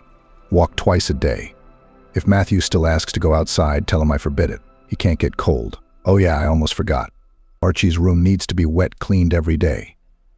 My boy really doesn't like dust. The other rooms need to be cleaned every 3 days. Okay, you'll figure out the rest as you go along. I've got to run. I'll see you tonight. Yes, Ellen thought to herself. And change the cat's litter, walk the dog, clean the rabbit's cage. When did they manage all that without a housekeeper? I thought the ad said they only needed a caregiver, but there's a whole bunch of them. Ellen had no choice, though. She was happy that she could get this job with no experience and no education. It was almost unrealistic. And the salary, compared to what a girl could earn half a day, working as a waitress in a cafe or a saleswoman in a supermarket, was very decent. Only for someone like Ellen, of course. In fact, Emily had saved a lot of money by hiring her disabled husband a caregiver off the street, and with no experience. There was a lot more money to be made for such hellish daily labor, but that didn't bother Ellen. Most importantly, Emily gave her a room in the house. After graduation from the orphanage, the girl stood in line for housing, but the queue moved very slowly. Therefore, that Ellen will get an apartment in the coming years did not count on that. And it was very expensive to rent a place. No salary would be enough for that. She found a job through an ad. Even a few weeks before graduation, unlike many of her peers who had already reached adulthood, Ellen realized that after graduation she had nowhere to go and nothing to live on. The girl covered hundreds of ads before she found something really suitable. A job as a shift worker with accommodation would hardly suit her. Constantly traveling around the cities was not part of her plans. But a nurse for a paralyzed man, that's what she needed. And the amount specified in the ad also pleased her. Oh, my girl, wailed Vivian, the teacher who had been like a mother to Ellen all her life. I'm not sure it's a good idea. What if this so-called poor, unfortunate paralyzed uncle turns out to be some kind of pervert will start molesting you? Do you know how many cases like that there are? Don't worry, Ellen smiled. I'll figure it out somehow. And I don't think it's that bad. I think it's a good chance to save up some money and make a name for yourself. It's easier with money. They give you a place to stay and no deductions from your paycheck. What could be better? Housing is very expensive now. It's too expensive to rent. So I'll work for them until I get my own apartment. And by then I'll have some savings. I'll go to school, and then life will settle down. You should drink honey with your mouth. Vivian sighed. Okay, if anything goes wrong, call me right away and drop everything. And know that if anything goes wrong, you have a place to go. And don't you dare think you don't. You got it. I'll always have food for you, too. And I'll help you in life any way I can. You're like a daughter to me, Ellen, and I'll never leave you in trouble. And I will cry and laugh with you in joy, too. Vivian treated all the children in the orphanage well, and not only Helen could count on her help and support, but unlike the other boys, the girl did not have a single relative, not a single soulmate. To whom could she even come to spend the night? She was a foundling. Other pupils of the orphanage were also orphans, but they ended up in these walls for different reasons. All of them had parents in the past. Some of them were abandoned because they couldn't afford it financially. Some of them were deprived of parental rights, and their relatives couldn't take them away for one reason or another. Some of the kids had family visits. But Ellen didn't. She was all alone, the only girl in the group whose parents never showed up. And why would they suddenly remember about their own daughter, whom they had thrown out like a dog and thrown at the door of the orphanage? Ellen knew her fate, but she never complained about life. If they had done that, she reasoned, they must have had their reasons. When Vivian asked if Ellen wanted to track down her relatives and find out who she was in general and where she came from, the girl replied if they had wanted to find me, they would certainly have looked for me themselves. And since this did not happen, then I will live on my own. After all, there are not many orphans in the world. They live somehow. I shall live too. Helene was also very fond of Vivian. She was the only person close to her. But to sit on the woman's neck, and even more so to wait for the weather, the girl did not want to. Ellen realized that she would have to carve out her own place in the Sun parents who will bring her everything on a silver platter. She has no, she couldn't count on anyone. A job in a rich house came in handy. Ellen was sure that it would help her to save enough money to somehow secure her future, while she would get an education and get on her feet. So the girl tolerated absolutely everything. About what a difficult family she fell into, Ellen realized from the very first day of her service in the house. Emily clearly had no love for her husband, who was left disabled after an automobile accident. It was a confusing and murky affair, the details of which the man did not like to go into. And Ellen did not ask what right she has to meddle in household affairs. Yes, no, still fired, and not blink an eye. Did she want that? Archie, Emily's son, was of course a fruit. He was the hardest thing Ellen had to deal with. Spoiled boy, who loved in this life only money, began to reach out his hands to the young nurse from the very first day. And the working conditions promised to improve and get rid of cleaning, and much more. And when he realized that Ellen was not going to share his bed with him, he even dared to threaten. Yes, if I want, your mother will throw you out of here in no time, squinted the young man, when once again tried to pull Helen into bed, but received a harsh rebuff. Who do you think they'll believe? Me, my own son? Or you, the penniless orphanage nurse who's been here for a week? Emily was very strict. Ellen realized she was caught between two fires. Archie's refusal could have unpredictable consequences for her, but so could agreeing to it, and Ellen wasn't going to fall for the first man she met, even if he was the son of a millionaire. Why would a girl dream of meeting her true love, and only then to trust a man? Archie was absolutely indifferent to her, and certainly not suitable for the role of her first lover. The situation could have gone too far, but fortunately Ellen was lucky. Matthew began to press his son about getting married. These conversations had been going on for quite some time. The man wanted his son to settle down and learn to take responsibility before he entrusted him with the first stake in his company. When Archie smelled something hot, he began to behave quieter than water and lower than grass. He realized that in addition to his mother, there was his father. And he was much more influential than Emily, who had spent her whole life sitting on her husband's neck. Matthew clearly sympathized with his nurse. Ellen seemed to him a good and decent girl. She looked after him with such care and diligence, fulfilling his every request, that she was able to win his trust at once. Archie realized that if there was a scandal in the family, it was unlikely that his father would take his side. Matthew knew his son too well, and if Ellen had not complained to him, he would have believed her rather than Archie. So the young man had no choice but to keep quiet and not spoil his relationship with his father, who was already strained to the breaking point over some nonsense. especially since a suitable bride who suited both father and mother had long ago been found. Nellie, a beautiful and clever girl from an equally wealthy and respected family. Matthew had long wanted to be related to the girl's father, Max. Long before the accident, they had repeatedly discussed how great it would be if their children married. Archie and Nellie knew each other only superficially.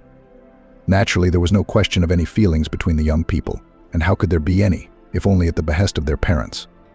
But such an early, and even almost forced marriage in Archie's plans was definitely not included. That's why the young man tried to do his best to divert his father's attention from this problem, as Matthew himself thought. His father was going to go to some foreign clinic, Archie remembered, when he and his mother had discussed his future. He'd said he'd let things wait, that he needed to get back on his feet first. What had happened now? Why did he suddenly remember this stupid wedding? What had gotten into his head? I don't know, Emily sighed. But you realize that whatever it is, we're going to have to adjust to him. If he thinks it's time for you to get married, then it's time to change his mind. There's certainly nothing I can do. He's been mean enough lately. Anything he says to me, he's not like that. I think they've already hired a nurse for him, this Ellen. She entertains him as much as she can, reads books to him, but he's not happy. Well, son, don't worry. If you don't want to get married at all, we'll try to work something out. Although I don't think we'll be able to get your father's attention elsewhere. He seems to have some plans of his own that he's not going to share with us. So we need to find out what they are. Or are you suggesting we just sit on our hands? Archie was indignant. And yes, remind him about the clinic. Maybe he'll get distracted and forget about me, at least temporarily. His health is more important than his son's marriage. It would be nice to get him out of the country. We could send Helene with him. Let them run him around, take the ducks out for him, and we'll have a little peace of mind. Emily and Archie had slept and dreamed of sending their father away before. They depended on Matthew for everything and hated him quietly at the same time. Archie because his father was always telling him how to live his life, trying to put his outrageous son in some kind of framework. And Emily for the fact that she'd never been able to get full access to all his money, even though that was the reason she'd once tied her life to him. Matthew's money didn't just fall on his head. He had inherited capital and fortune from his father, who had been in the grave for several years now. In Emily's opinion, he wasn't a gift either, but fortunately she didn't cross paths with her father-in-law, who had been ill for the last few years. The man wasn't much for family gatherings. The daughter-in-law's relationship with her late mother-in-law also always left much to be desired. His parents did not understand how their son could tie his fate to this, as they put it, commoner. Matthew received a part of his father's capital when he was still very young, and on condition that not a penny of this money would not go into Emily's direct ownership. The woman hoped that in time her husband would share the capital with her. After all, she bore him a son, devoted her whole life to him. But Matthew did not need it. The man was completely uninterested in his wife having any assets of her own. He was never going to leave the family, and in a family, as it was customary, everything was shared. How much he didn't know about his wife, and had no idea what she was really like. The man blindly believed Emily, because at one time long ago, when he was bad and unbearably painful, she supported him so much. He believed that she had done it out of the sincerest of motives, and he couldn't even think of the fact that this lady had it all figured out down to the smallest detail. Emily had always been so savvy and sneaky. Since her teenage years, she was able to see her own advantage in everything and extract it from any situation. She did not miss the opportunity to tame a lucrative fiancé, who met on her way by chance at that time in her life. He was so depressed that the elementary female support was for Matthew was not a whim, but a necessity. This, and took advantage of the cunning Emily, who took the most direct part in his tragedy. And although all these events have long since faded into oblivion, the woman always remembered that her position hangs in the balance. All the assets and finances in the family still belonged only to her husband, and she remained in the second role. This situation did not suit Emily at all. She hoped that after Archie's marriage, some of her husband's money would be in his hands, and then in hers. So it was in her interest to marry her son, too. Archie was the only one who didn't like it, and he urged his mother to postpone the engagement and marriage. Emily gave in to her son to avoid arguing with him. In fact, she wasn't going to change her husband's mind that Archie should get married. A trip to a clinic where Matthew could be put back on his feet was of absolutely no interest to Emily. She liked him much better as an invalid. At least since Matthew had lost the ability to walk on his own and had become completely dependent on his wife and son for both physical and mental support, Emily's situation had improved. She could spend money more freely than before and not have to account for every penny. Matthew was rich, but he always treated money responsibly and meticulously. He taught his family, who did not like strict restrictions, to do the same. Emily all the more dreamed of living as the wives of millionaires, and not only on paper to be such. The woman was able to do this only after her husband was in an accident and stopped so carefully watching the finances as before.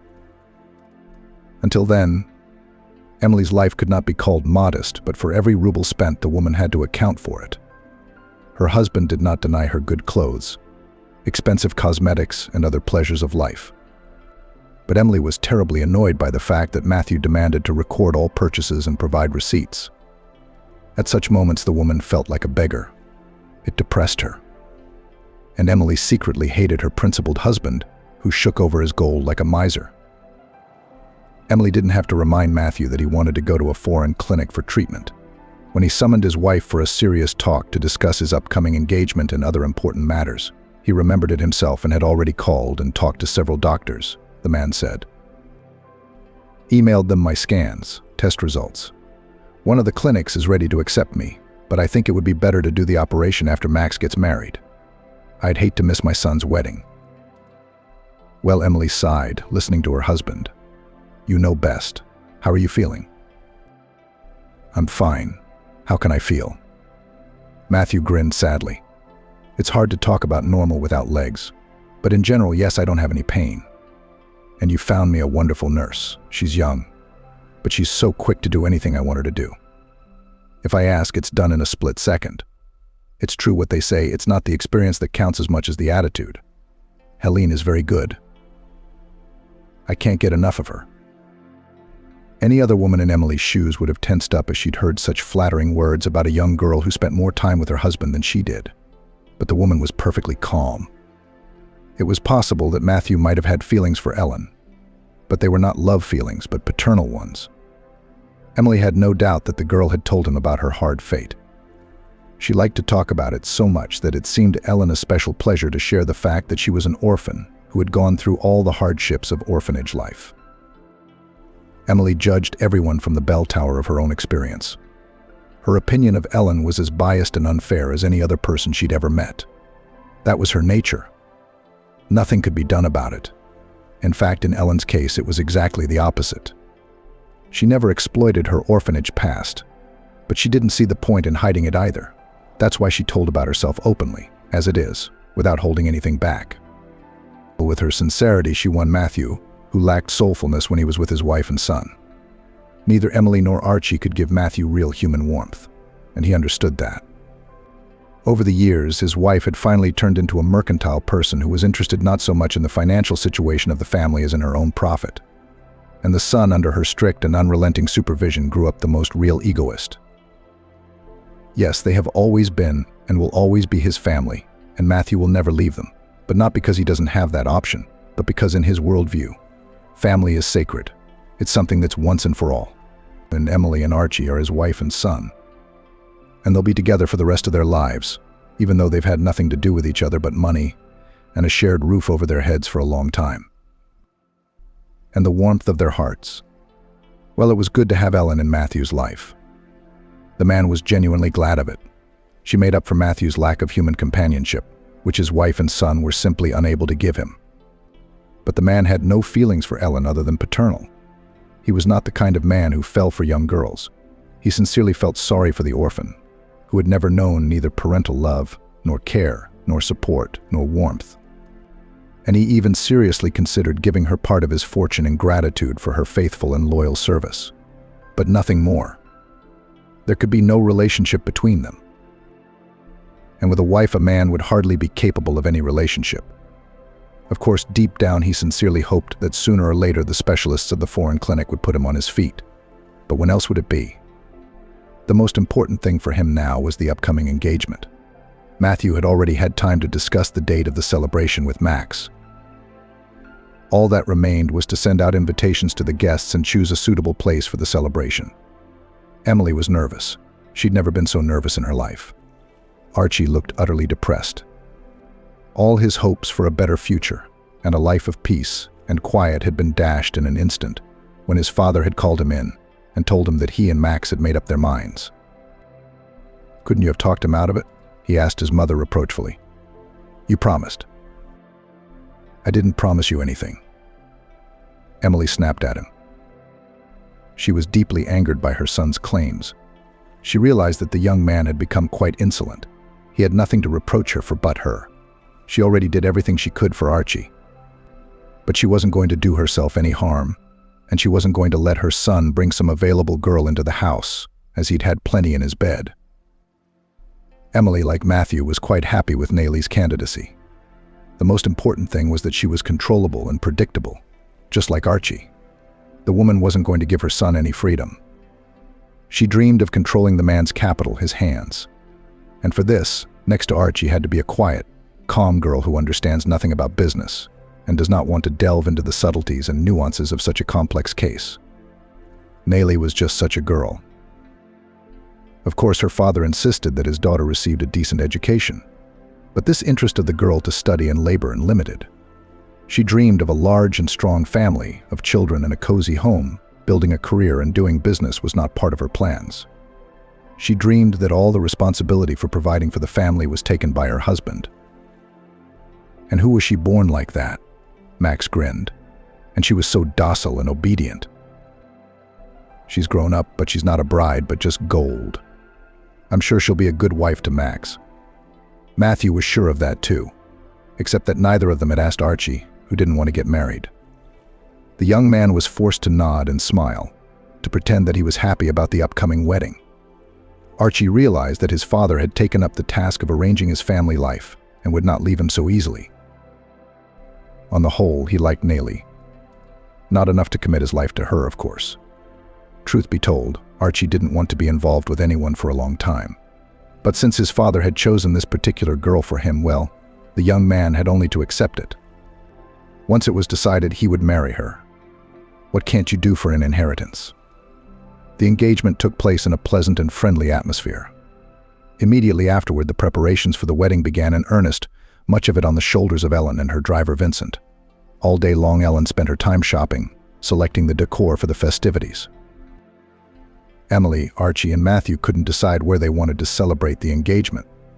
The wife and son realized that it would be too hard for a man to spend a whole evening in such a fuss, and even outside the house. Therefore, the family decided that the best option would be to celebrate the engagement at home. Archie immediately agreed, and Emily didn't mind. "We just need to get everything ready," she said. "I'll do the menu and Archie will help me." Of course, Emily wasn't going to do the cooking and serving. She had no idea how to do it. The woman decided to hire Ellen, not just anyone. Yes, she could have hired a cook or ordered food from a restaurant. But no, Emily was paying money to this girl. And lately, the woman was not satisfied with the fact that all of poor Ellen's work was reduced to heartfelt conversations with Matthew, walks, and the usual household chores. Emily wanted to squeeze everything out of Ellen to the fullest. Therefore, as soon as it was decided to celebrate the engagement at home, the woman immediately asked if Ellen could cook. What could she say? The orphanage had always had female workers cooking, and Ellen had not been hired to do it. But she didn't want to argue with Emily, so she said she could cook. Counting on the fact that the woman planned to put on the table the simplest dishes, such as Olivia or herring under a fur coat, baked meat with potatoes, sandwiches, or something like that. Emily gave Ellen a whole list of foods to stock the refrigerator with a few days before the party. "I'll order some more things on the day of the party," the woman said. "And you can start shopping. Vincent will take you everywhere." The middle-aged man clearly felt out of place. It was obvious from his demeanor that he wasn't too happy about his fate. The job as a simple driver clearly did not suit him. Despite his young age, Ellen was a good judge of character, and she could see right through Vincent. He was too ambitious. He was too ambitious. But she didn't know why he'd never made it in the world. However, these were just her thoughts, which had no confirmation. but only for the time being, until Ellen became a random witness of a conversation that put everything in its place. Of course, she had realized from the beginning that she had taken a job with a difficult family, but she couldn't have imagined the intrigue that raged in that house. Turns out Vincent has been working for Emily and Matthew for years. It looks like there was more than just an employer-employee working relationship between Emily and Vincent. It would seem that what is common between the wife of a millionaire and a simple driver who never realized his ambitions. But the situation was much more complicated than it might seem at first glance. And when Ellen accidentally learned about the true state of affairs, everything fell into place. What she heard was not just information, but a real-time bomb, depending on how it was presented and what to do with it next. That's what Ellen had to decide. And much, if not everything, depended on her decision. Emily and Vincent had known each other for a long time, since they were very young. Growing up in a dysfunctional environment, they had been inseparable since their youth. Neither Emily nor Vincent had any desire to study or work. The only thing they were interested in was money. But they were not going to earn honestly, and it was scary to go to crime.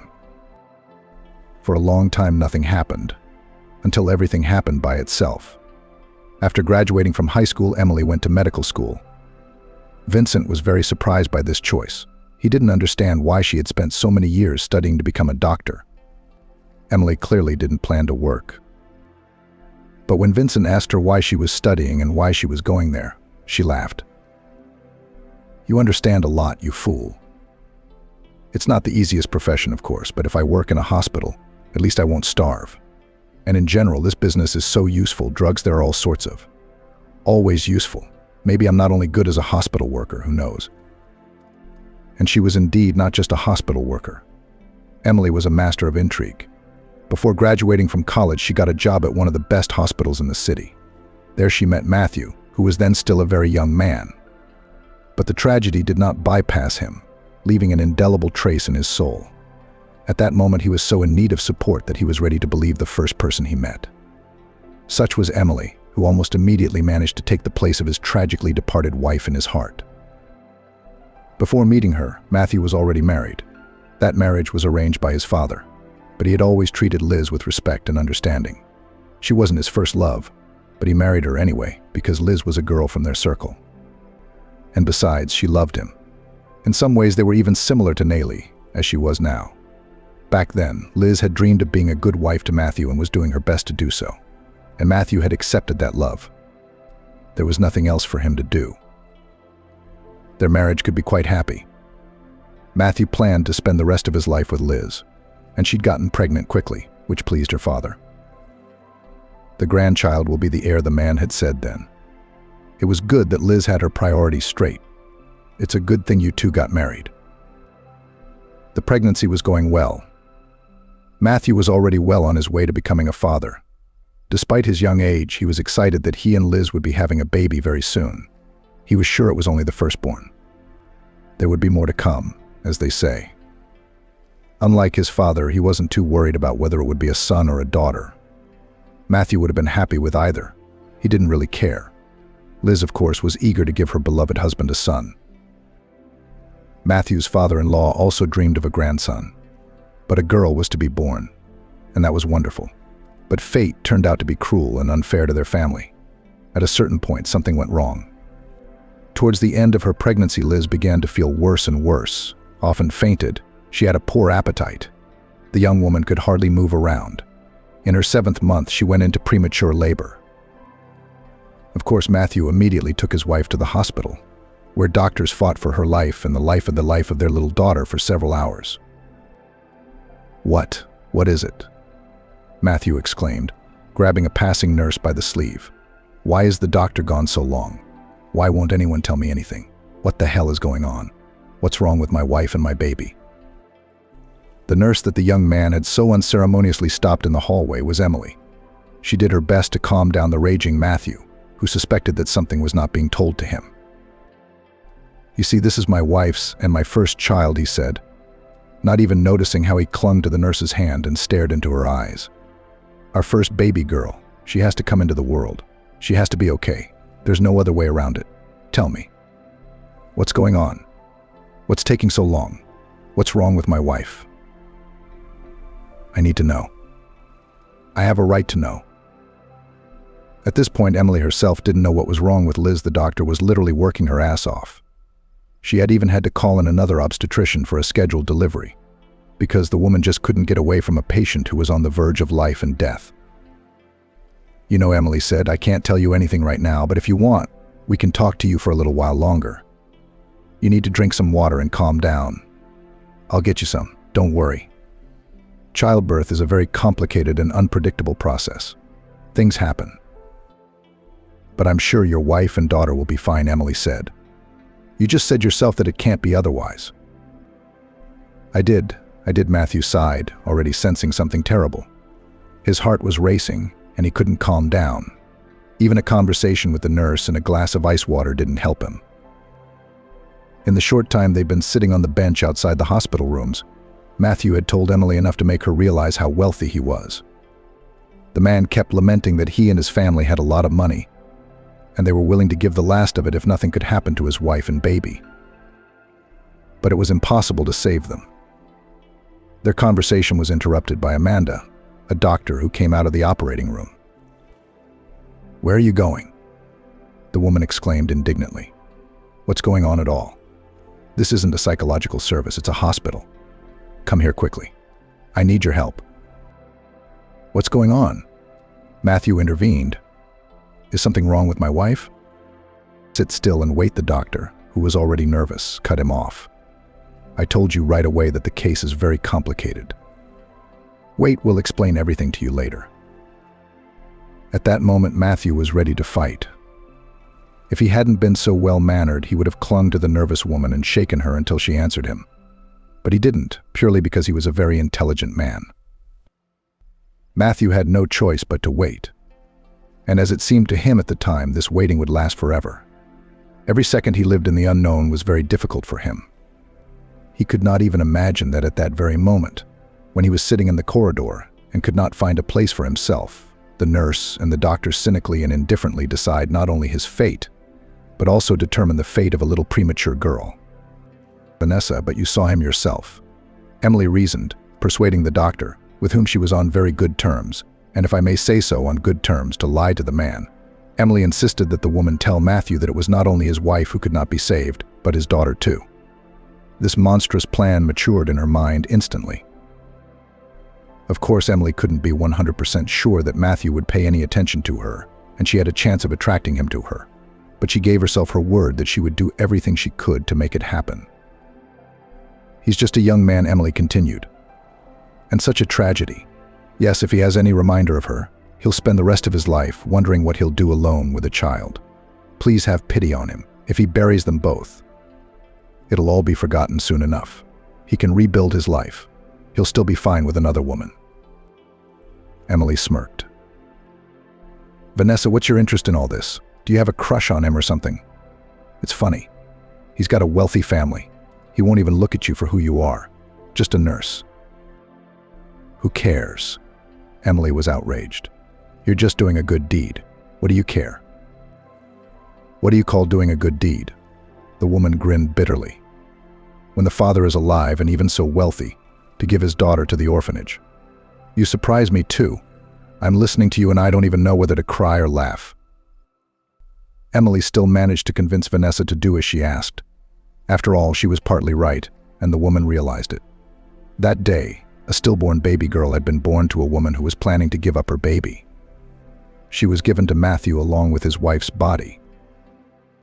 Matthew's own baby girl was dropped off right at the door of the orphanage. Emily was insanely grateful for Vanessa's help. She certainly couldn't have done it without her. She'd been waiting outside the doctor's office for half an hour.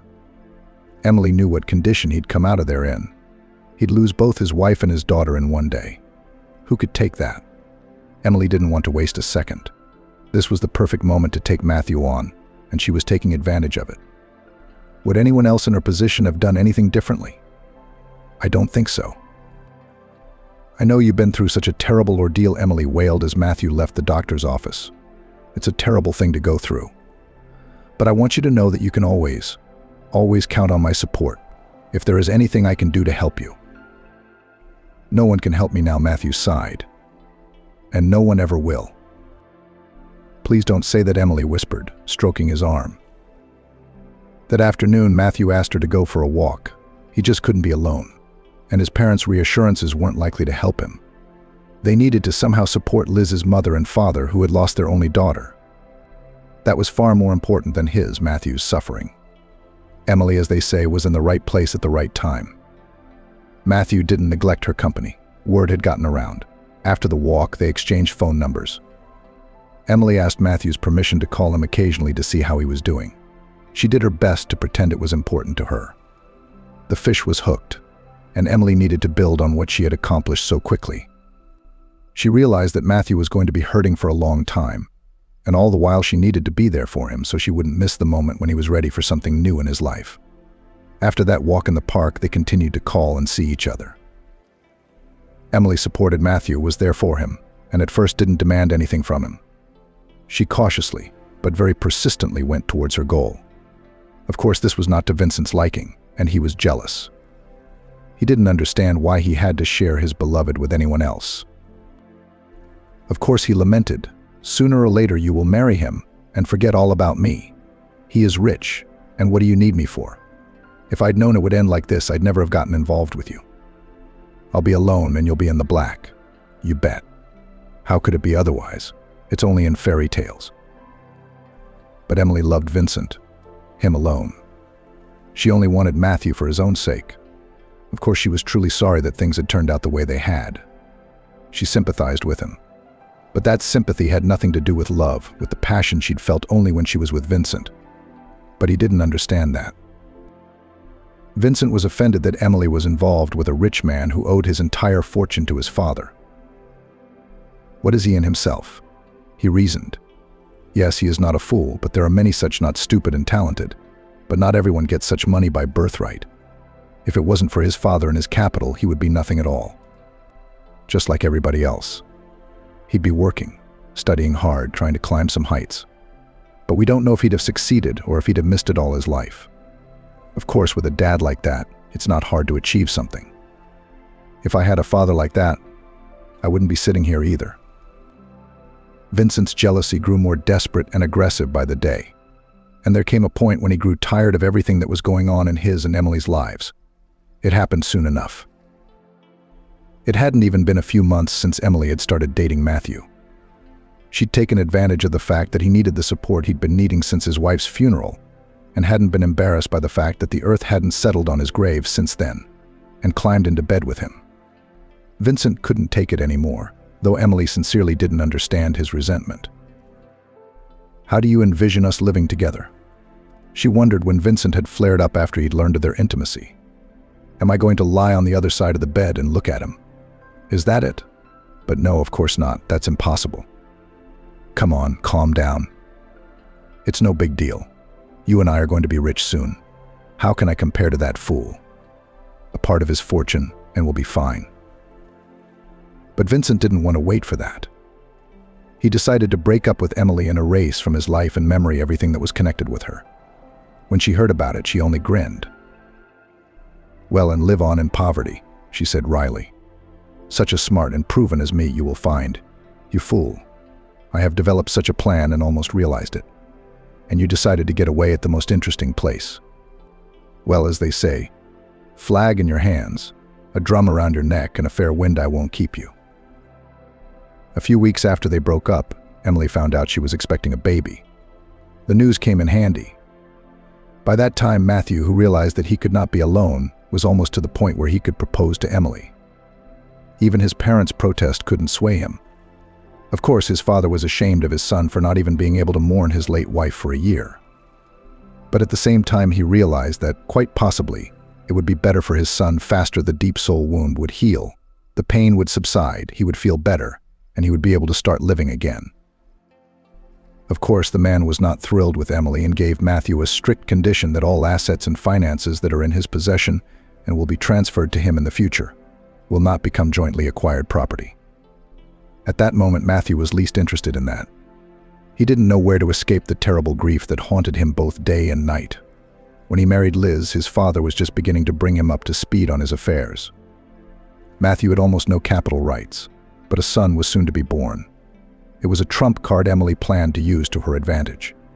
True, she never succeeded in doing so. But the woman did not give up trying for many years. She and Matthew lived a good life. But sometime after the wedding, Vincent loomed on Emily's horizon again. She was right, he couldn't do it without her. After they broke up, all he could think about was her. And she hadn't forgotten him. It hadn't been that long, and a love this strong doesn't fade so quickly. It's unrealistic. They started talking, meeting in secret. Vincent immediately guessed whose son was sleeping in his lover's stroller. By then he'd calmed down. Vincent now realized that Emily had indeed drawn the lucky ticket. He had accepted Emily's marriage. The role of lover suited him just fine, since he couldn't see any way to get anywhere near the kind of financial security Matthew had. "But I can't do that either," he said. "I want to be a little closer to you. Can't you think of anything?" Emily could have gotten Vincent a job at her and her husband's house. But she was afraid of that. If Matthew found out about her affair, he wouldn't forgive her and let it go. But after a while, she decided to go through with it. Meeting Vincent on neutral territory was even riskier. And if he worked for her and her husband, there would be a much better chance of hiding their affair. Vincent would seem to be on hand at all times, but at the same time he would be a completely insignificant and unnoticeable figure. No one would think anything of him. What could connect the wife of such a successful and wealthy man and, for example, a driver? Emily had easily persuaded her husband to hire her a personal driver. She told him about Vincent, that he was a former classmate of hers whose mother was ill. He needed money, and it was hard to find a decent job with adequate pay without experience and education. Matthew took her at her word, didn't bother to ask her who Vincent was or how she knew him. It wasn't his style. His father liked to do that sort of thing, and Matthew preferred to take people at their word, at least those he lived under the same roof with. Of course, Emily and Vincent's relationship wasn't as stormy and passionate as it had been. But as soon as the woman had a moment to spare, she'd go to bed with her lover. Emily did it every chance she got. Vincent was her personal driver. Her husband, of course, had no control over her trips to the city or any of the other places she visited. It was time enough for solitude. And so it went on for many years. His son grew up in front of his eyes, his beloved woman by his side. Vincent earned a very decent salary, but it wasn't enough for him. He still felt inadequate, and it was hard to imagine what any other normal man would feel if he were in that situation. Gradually, Vincent grew bored with his life. He wanted everything to be like normal people: a house, a family, a wife, a child. But that was impossible, and he realized it. Impossible, at least not while Matthew was alive. If Emily had been a widow, and a rich widow at that, their lives might have been very different. She and Archie would inherit Matthew's entire fortune. Emily would have found the right words to tell Archie who his real father was. It would be a different life from the hopeless routine Vincent had been forced to live in for so many years. It was a thought that came to him more and more often, and it frightened him. Sometimes Vincent wondered if he really was such a bastard that he could sincerely wish for the death of another person. And to whom? On the husband of his mistress, who had given her absolutely everything and raised her and his son as his own.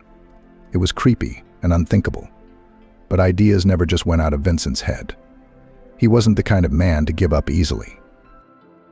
And the day Ellen overheard him talking to Emily, the man had confessed to his mistress that he'd caused the fatal accident that had left Matthew unable to move on his own.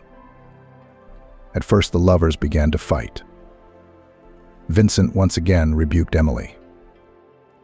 "I've told you many times that I can't do this anymore," he sighed. "But have you ever heard me? Tell me seriously, have you ever once in your life thought about how I feel?" "I used to be able to do everything perfectly well," Emily said. "I've lived so many years, and I've lived the wrong kind of life. I mean, I never complained about life, and then all of a sudden you're not happy with it anymore. If you, as you put it, you don't like the role so much. Why didn't you go out and earn money yourself? You could have gotten a job from scratch if you wanted to, but you didn't want anything. You're used to holding onto my skirt, and that's all you're good for." Well, Vincent left, but he came back, of course. What could be easier than hiding behind a woman's back? "Really, Vincent?" Emily said wryly. The man convinced Emily that she was wrong, and that he really loved her. He couldn't imagine his life without her.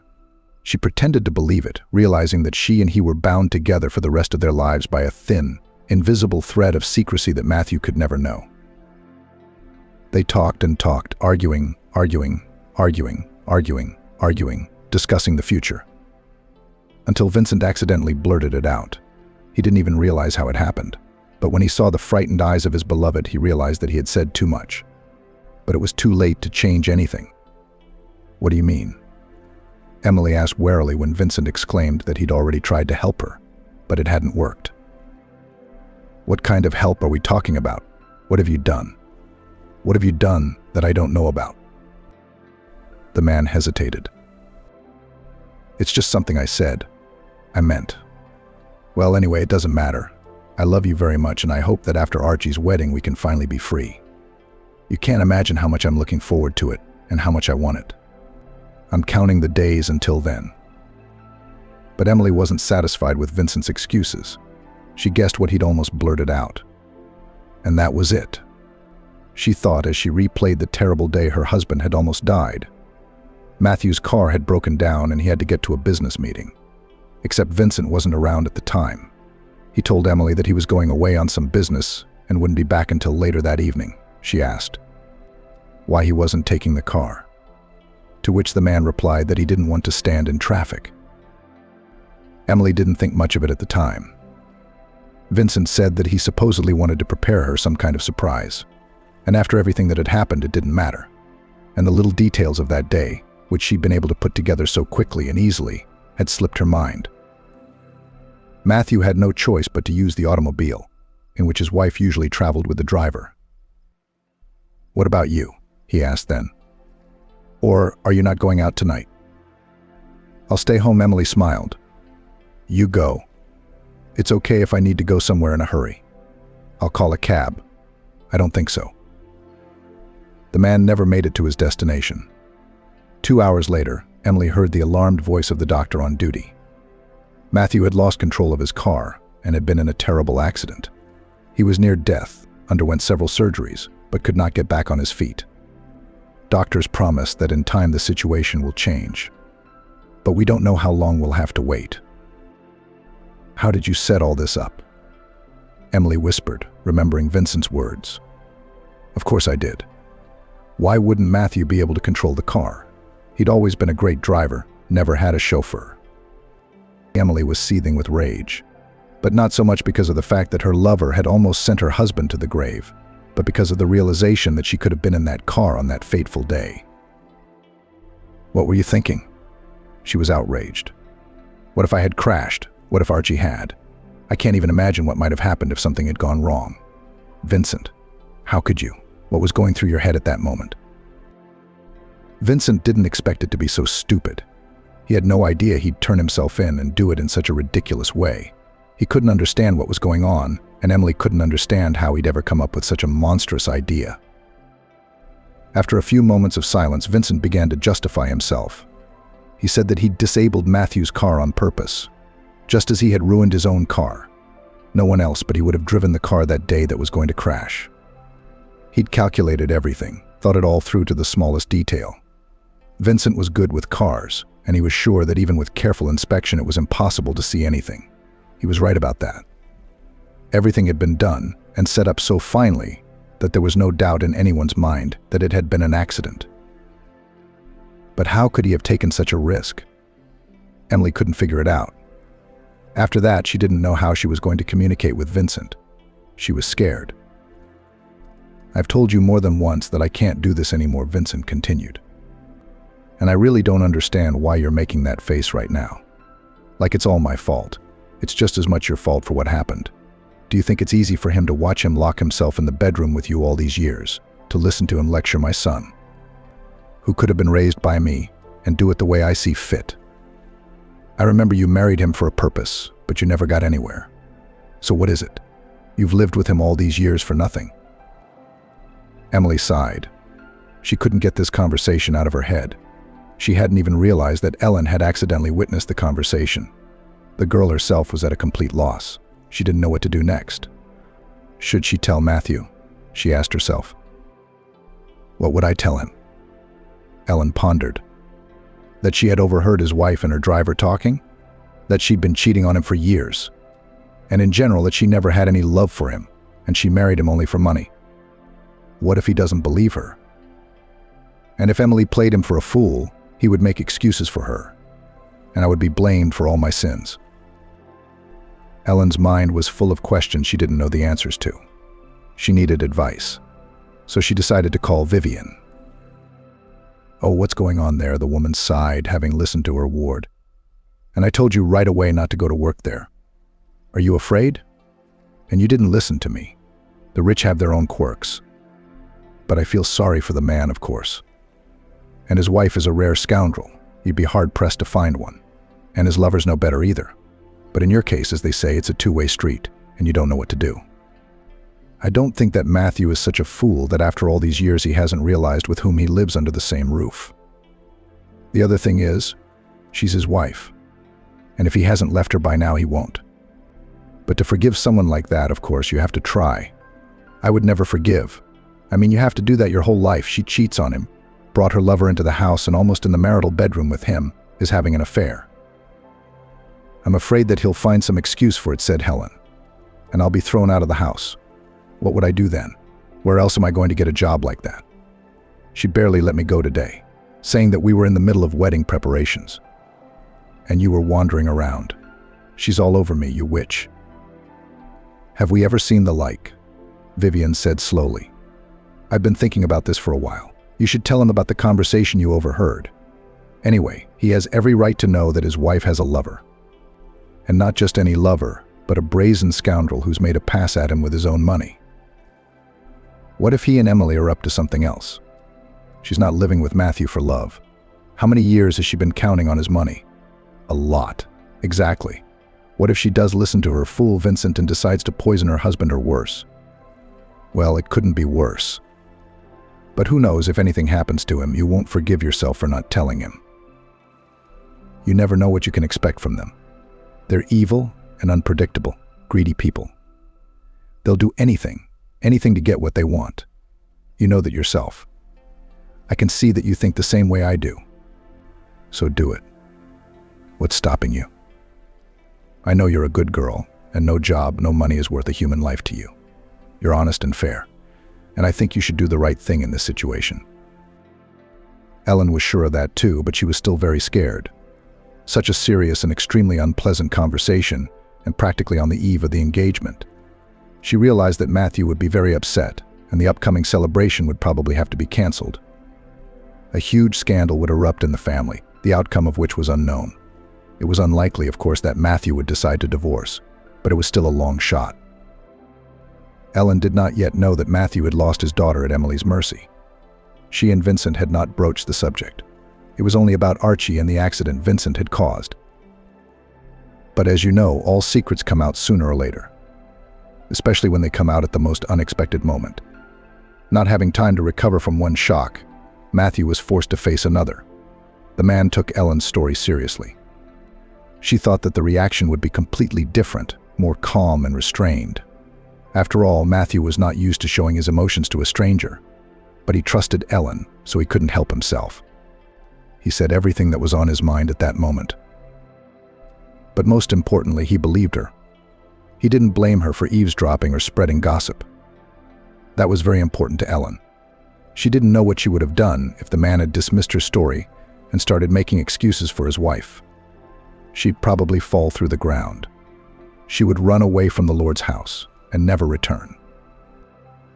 Ellen had nothing to be ashamed of, and Matthew understood that. She had only opened his eyes to a truth that had been looming in front of his face for years. Yes, he thought to himself as he listened to the girl. I guess I was wrong to let Emily twist my arm like that. I was a naive fool to think that she was actually supporting me. Not without benefit to herself, of course, but still. And it turns out she was cynically cheating on me, and with my son. It would seem that my only daughter is not mine either. But now I can see who Archie grew up to be, as unscrupulous as his real father, no shame and no conscience. Matthew was going to have a very serious conversation with his wife. And since Archie and Nayli's engagement was to take place in the next few days, he had no time to prepare for it. Naturally, after what he had learned, a wedding or an inheritance was out of the question. Archie was not his son. But it wasn't just that. If he had grown up to be a decent and honorable man, it was possible that Matthew would have turned a blind eye to Emily's lies and not cut Archie out of his life.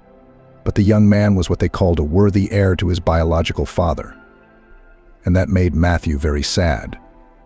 So much so that he was clearly not willing to give Archie the daughter of his friend and give him a part of his capital to manage. Now the man knew what was going on, and he didn't need any other proof.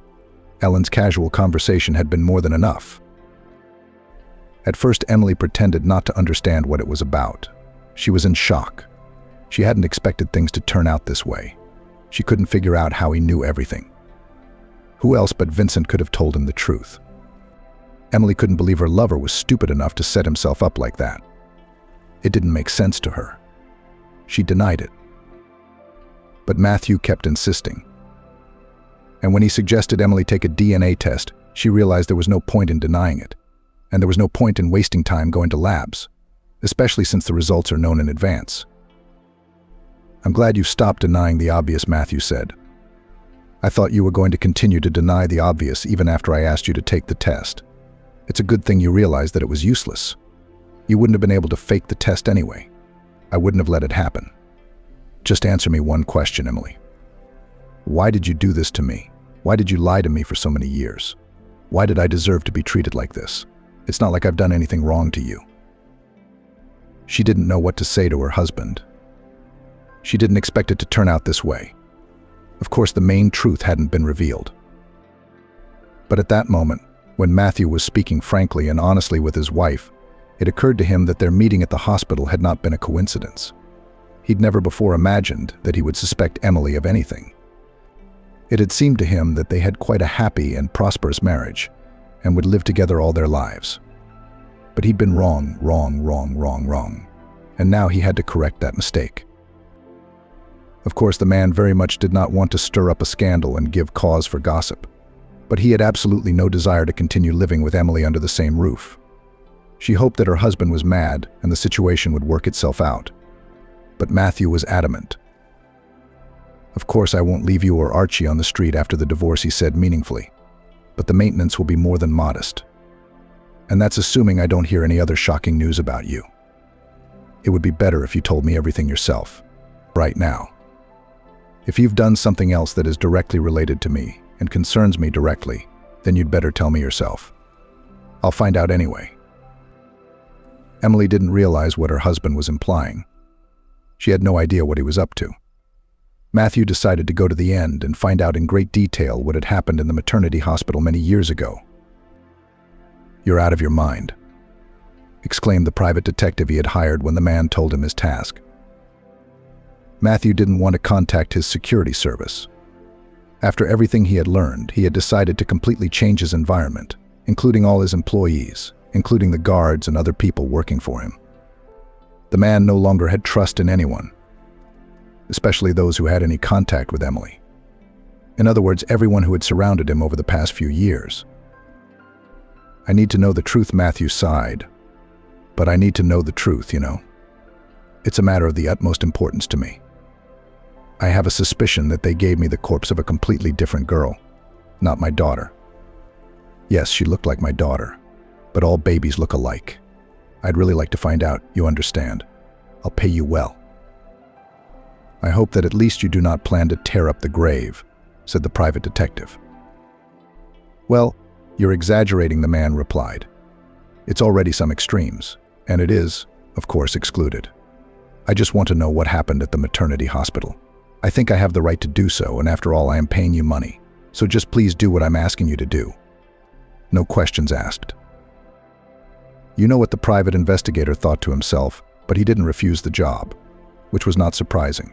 Of course, who would turn down that kind of money? But digging up the information Matthew needed was not an easy task. And what could he charge the maternity ward staff with? The baby was stillborn and the mother was in the grave. The body of the daughter was given to the man, it would seem. But as you know, even walls have eyes and ears. And Vanessa was still working at that maternity hospital. She should be retired by now, but she couldn't let go of her job. Money was needed for her sin and complicity, the orphaning of a defenseless little girl. Fate had cruelly punished her. Her granddaughter suffered from the strongest pathology. There was no money for her treatment. She and her daughter worked double shifts and lived practically starving. Therefore, when the man offered Vanessa a substantial amount of money for the information he needed, she immediately agreed to help him and gave up Emily with all the guts. And herself, of course. After all, she was helping her. But the private detective gave Vanessa his word that no one would ever find out about it, and therefore she would not get anything for it. Vanessa took him at his word. The amount of money the private detective offered seemed very solid and attractive, and he, in turn, knew who to go to. He had found out in advance who was on duty that day, and how happy he was when it turned out that the same doctor is still working in the same maternity hospital. He thought to himself that he would not have to go to the addresses and look for her. In fact, the task was not as difficult as it seemed to the private detective at first glance. The man managed in a few days. And on the very day of Archie and Nayli's engagement, which had to be canceled after everything that had happened, the private detective was ready to give Matthew all the information he needed. "It just can't be," he whispered, scrutinizing all the documents he had been given. "It's impossible." "Perhaps it's impossible," said the private detective. "That's for you to decide for yourself. I gave a lot of money for information there. So count with me, please, and I'll go. You're not the only one who wants to dig into the past." "Sure," Matthew mumbled, handing the man the envelope with the fee. "Thank you so much. You have no idea how much you've helped me." "My pleasure," the private investigator smiled. "If you need anything else, don't hesitate to contact me." It took Matthew a long time to come to terms with the fact that fate had brought him and his daughter together so easily.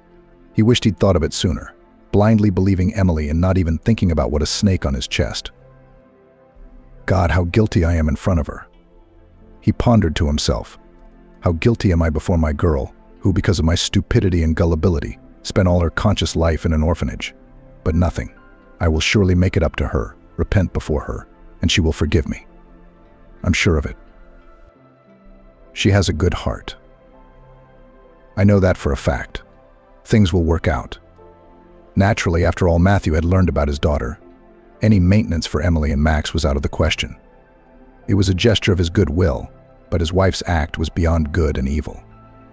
Matthew wouldn't even listen to her explanation. He had absolutely no interest in why Emily had done what she had done. She had taken his daughter from him, and her daughter from her father. The girl had grown up in an orphanage because of her, and there was no excuse for it, nor could there be. To disinherit and Max, Matthew conducted an examination, as a result of which it was proved that he was not his son.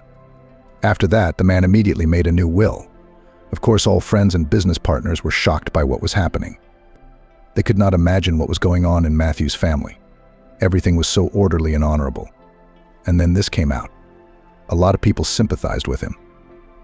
But there were those who thought he shouldn't have brought it out. But Matthew didn't care what they thought. The most important thing for him was to get back on his feet. After the man solved all the problems with his family, he decided to get busy with his treatment.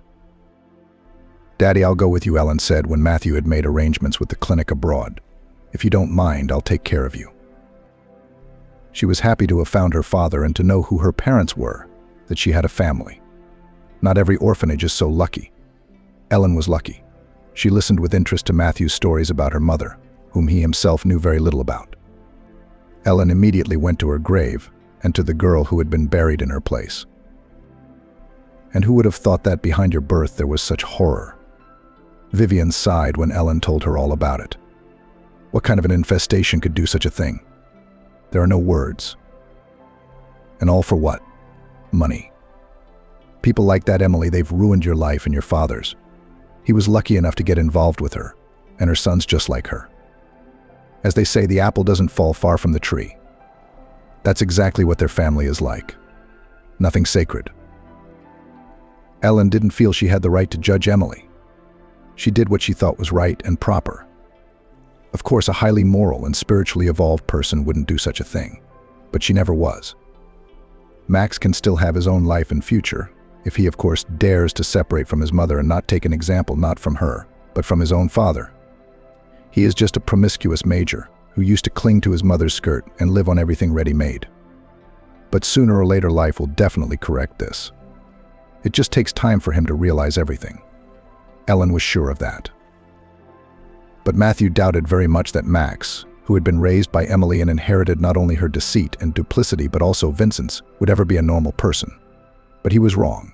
The man resumed his relationship with his adopted son only after his return from abroad. By then, Matthew was back on his feet.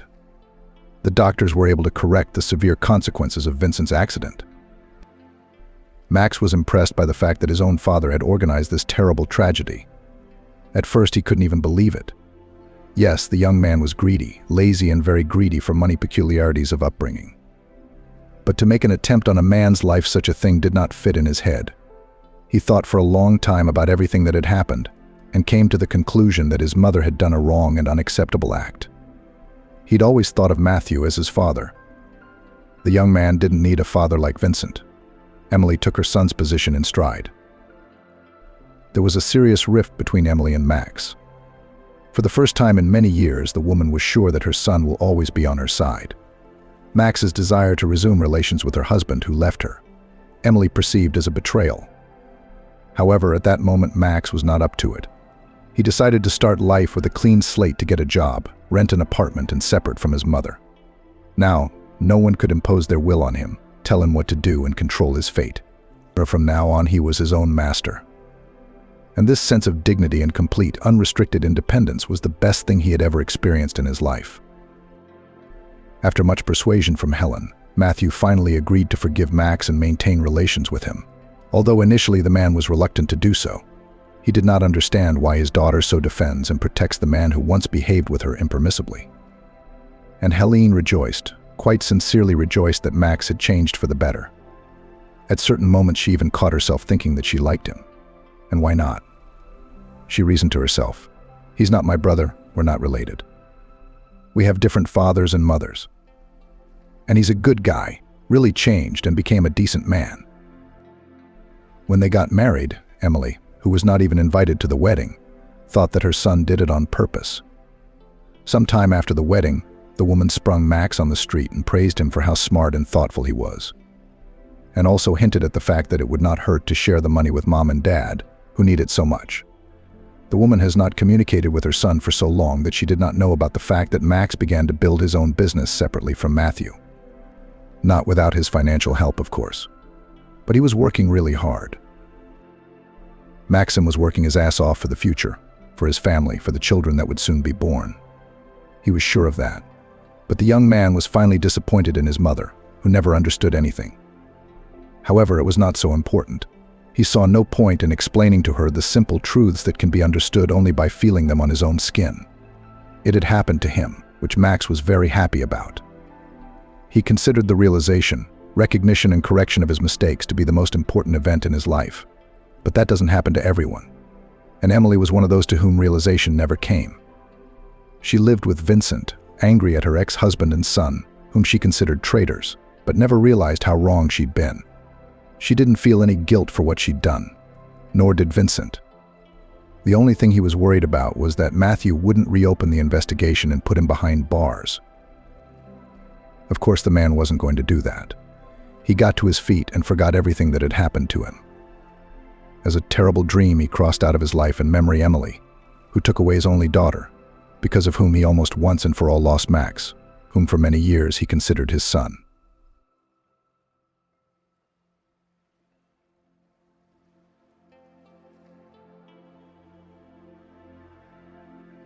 Catherine, are you going to work? Why is the department head late to the office? We used to get a little bit of a scolding, but now you're the one in the hospital learning tricks like that. There's order and discipline here. So put your feet in your hands and be there in 5 minutes, Angelina Victoria exclaimed unhappily. Special forces. Catherine only opened her mouth to reply as the supervisor had already passed out. Of course, it's easy to say that. Own car has, and not some Zigolnanak, but a foreign car. Why didn't she come earlier? With resentment remarked the girl, hurrying to work. Catherine tried not to think about the fact that today she again awaits a pile of troubles and responsibilities. Within the walls of the trading company, not as a manager, department head, or even deputy director, but just a technical cleaner. Whatever you want to call it. She herself called herself a fairy of cleanliness, and for a sense of inner comfort this definition was enough for her. Why be sad when every profession was important in its own way? This theory Catherine adopted from an elderly janitor who cleaned the area near the office. Imagine, Catherine, that one day there will be no more salesmen, plumbers, or us janitors. That's right, it would be an inconvenience. It's going to be a real inconvenience. Because every job is valuable, no matter how prestigious or not, said Peter Samuelson. Catherine was fine with that explanation, especially if you take into account that in the recent past she worked as a nurse in the surgical department of the local hospital. Everyone in the personnel department marveled at the fact that she had left the medical establishment. Practically, she had not changed anything for herself. Why break the spears? She was looking for a warmer place. Doesn't sound like it, but there was a reason for the situation. And to remember it was unpleasant because the office of the company Hermes was located in the opposite part of the city. She had to get to her place of work by bus. The driver, a man of pre-retirement age, remembered Catherine by sight and always greeted her with a slight nod. He didn't know where she worked, but he was respectful, realizing that her work was not easy. More often than not, Catherine found herself in rush hour while traveling to work. The reason was the remoteness of the office from the apartment she occupied. If Catherine lived a little closer, she would certainly walk. Why depend on a bus that was often late and arrived late? That was the case today. It wasn't the driver's fault. What could he do when the road was jammed to the brim? Plus, the passengers were crammed in like herring in a jar, all because one of the buses broke down, and the buses were loaded on this trip. Who's to blame for that, right? No one. And then there's Angelina Victoria and her admonitions. It's like if she calls, Catherine will show up the second she does. Whatever it was, the mood seemed hopelessly frayed, and it had to happen. Just one phone call, and Catherine didn't feel like doing anything anymore. However, she was not used to, in the department of surgery, and more serious conflicts happened. Catherine didn't survive anything. How else? If you pay attention to every offense, then the nerves are not enough. And then who will help mom in the village? Unnoticeably, Catherine plunged into a disturbing memory. From the outside, it seemed that she was sleeping with her eyes open. The bus meekly hummed the engine. There was the usual, barely audible murmur in the cabin, when several people, trying to maintain silence, mutter something to themselves that is understandable. Catherine's father died on the river 12 years ago. Anthony Maxwell, the tractor driver, was so famous that people from all over the county came to him for help and advice. Everyone knew that if something broke, they had to go to Anthony. He would fix any mechanism and give it a second life, all because of his golden hands. A true master of his craft, Catherine was still proud of her father, although he had no wealth, lived in modesty. Too bad he left too soon. Fate, there's nothing you can do about it. It was said that his mother, Catherine's grandmother, Gypsy Fortune, telling about her son, you need to be careful. But Anthony took care of himself. He practically never bathed in the river, and he had never been to the sea. He had only seen it in pictures. In March, he forgot. He fell through the ice, but did not drown. I climbed out, clinging to the slippery ice like rock climbing. Where then was the severe frost that made the tractor driver shiver from cold? It was March in the yard. Winter, not wanting to give up its position, tried to cover the earth with snow and frost for the last time. But the power of the elements was at an end. The snow was melting. The frost was weakening. Everything was melting too, looking at the icicles growing right before our eyes from the roofs. Anthony Maxwell came to the river for a reason. He spotted a wounded she-wolf. From afar it looked like a dog, but when he came closer, he was stunned. The forest predator was lying on the ice. Behind him stretched a trail of blood. The poachers must have done their best. They'd been shooting in all directions since morning. Anthony went to the station that day to take a train to the city to get spare parts and bring pictures of hotels. But it turned out like this. Although the tractor driver fell into the ice hole, he saved the she-wolf. He crawled on his knees on the ice, trying not to pay attention to the cold in his stiffened fingers and toes. The she-wolf lay still, looking hopefully at the approaching man. How she realized that Catherine's father wanted to help, God only knows. But she did not growl, and when the tractor driver approached, doomed to lower her head to the ice. Then Anthony saw what he had not noticed at first. The she-wolf was pregnant. That is, as the hunters in the village used to say. The wolf was pregnant. Anthony was not a veterinarian, but the size of the predator's belly told him that labor was imminent. He himself had recently had a mongrel dog in the yard in the same situation. Kashtanka was almost as big as a she-wolf. Bullets of hunters hit the predator in the back and chest. The strength left her, causing in her eyes gnarled tears. They were not tears, but ice flakes. Catherine was quickly warming up, and her body was shivering from the cold. Anthony took off his jacket and carefully covered the she-wolf with it. His solution proved effective. Using the jacket as a drag, he was able to drag the she-wolf to shore on solid ground. Things were going much better, despite the violent shaking. Anthony got the she-wolf home and collapsed unconscious in the hay. That same evening, Catherine's father had a high fever. His body turned inside out, and he alternately threw hot and cold. Catherine's mother, Jessica, did not leave the spouse for a moment, trying to relieve his condition.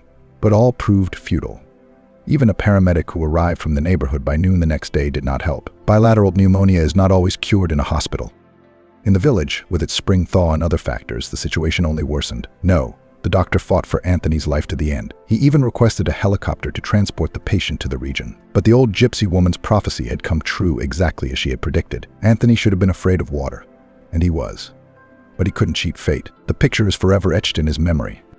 His mother's weeping eyes and his father's pale, almost waxen face. While Jessica was preparing for her husband's funeral, a she-wolf lying in a warm stable gave birth to 3 wolves at the last breath. Even the local veterinarian, Ethan, didn't believe that with such injuries the she-wolf would be able to produce offspring. I should shoot her so she doesn't suffer. I'm sorry, Jess.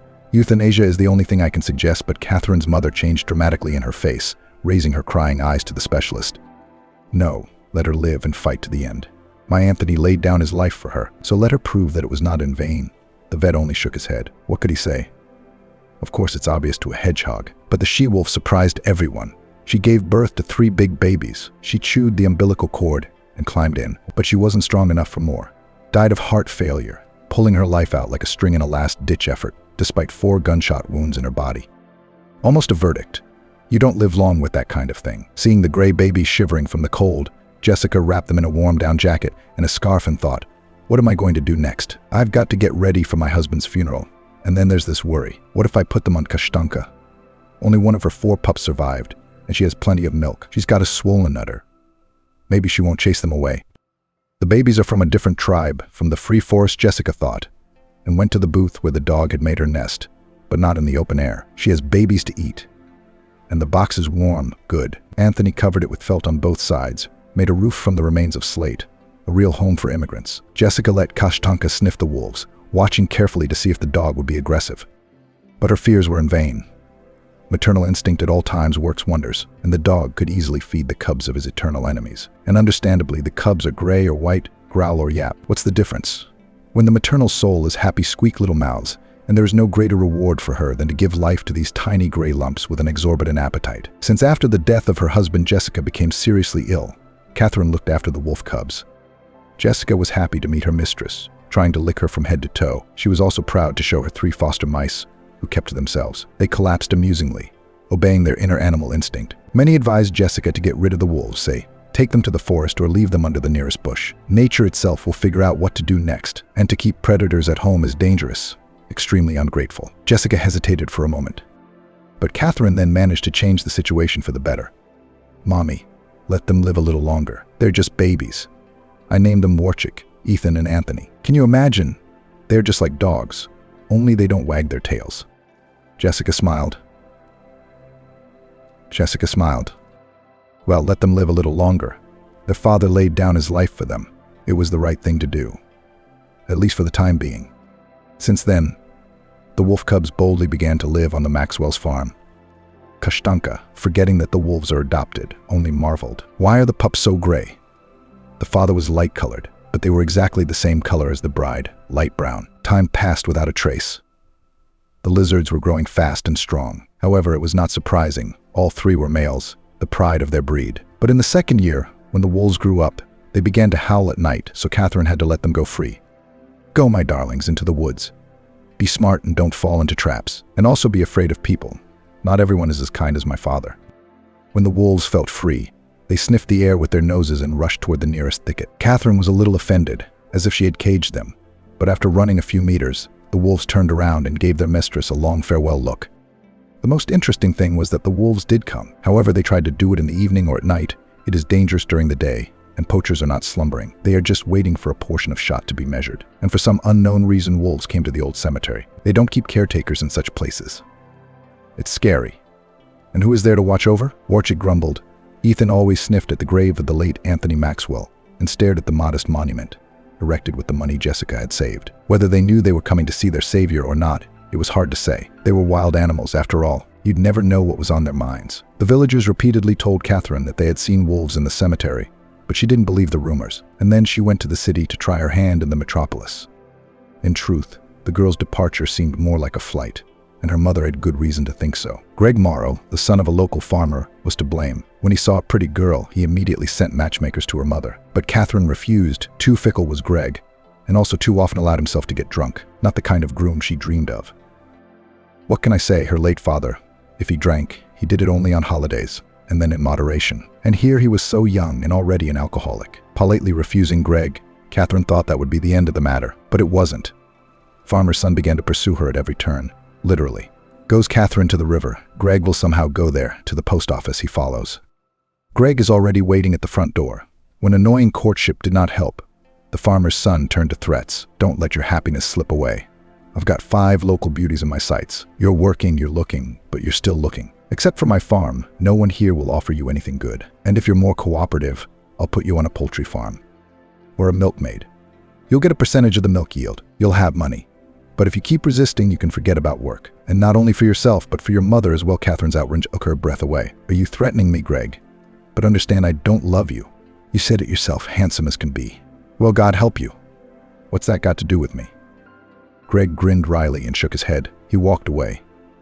Catherine realized that from now on she would not live in the village. Greg Morrow was too vindictive.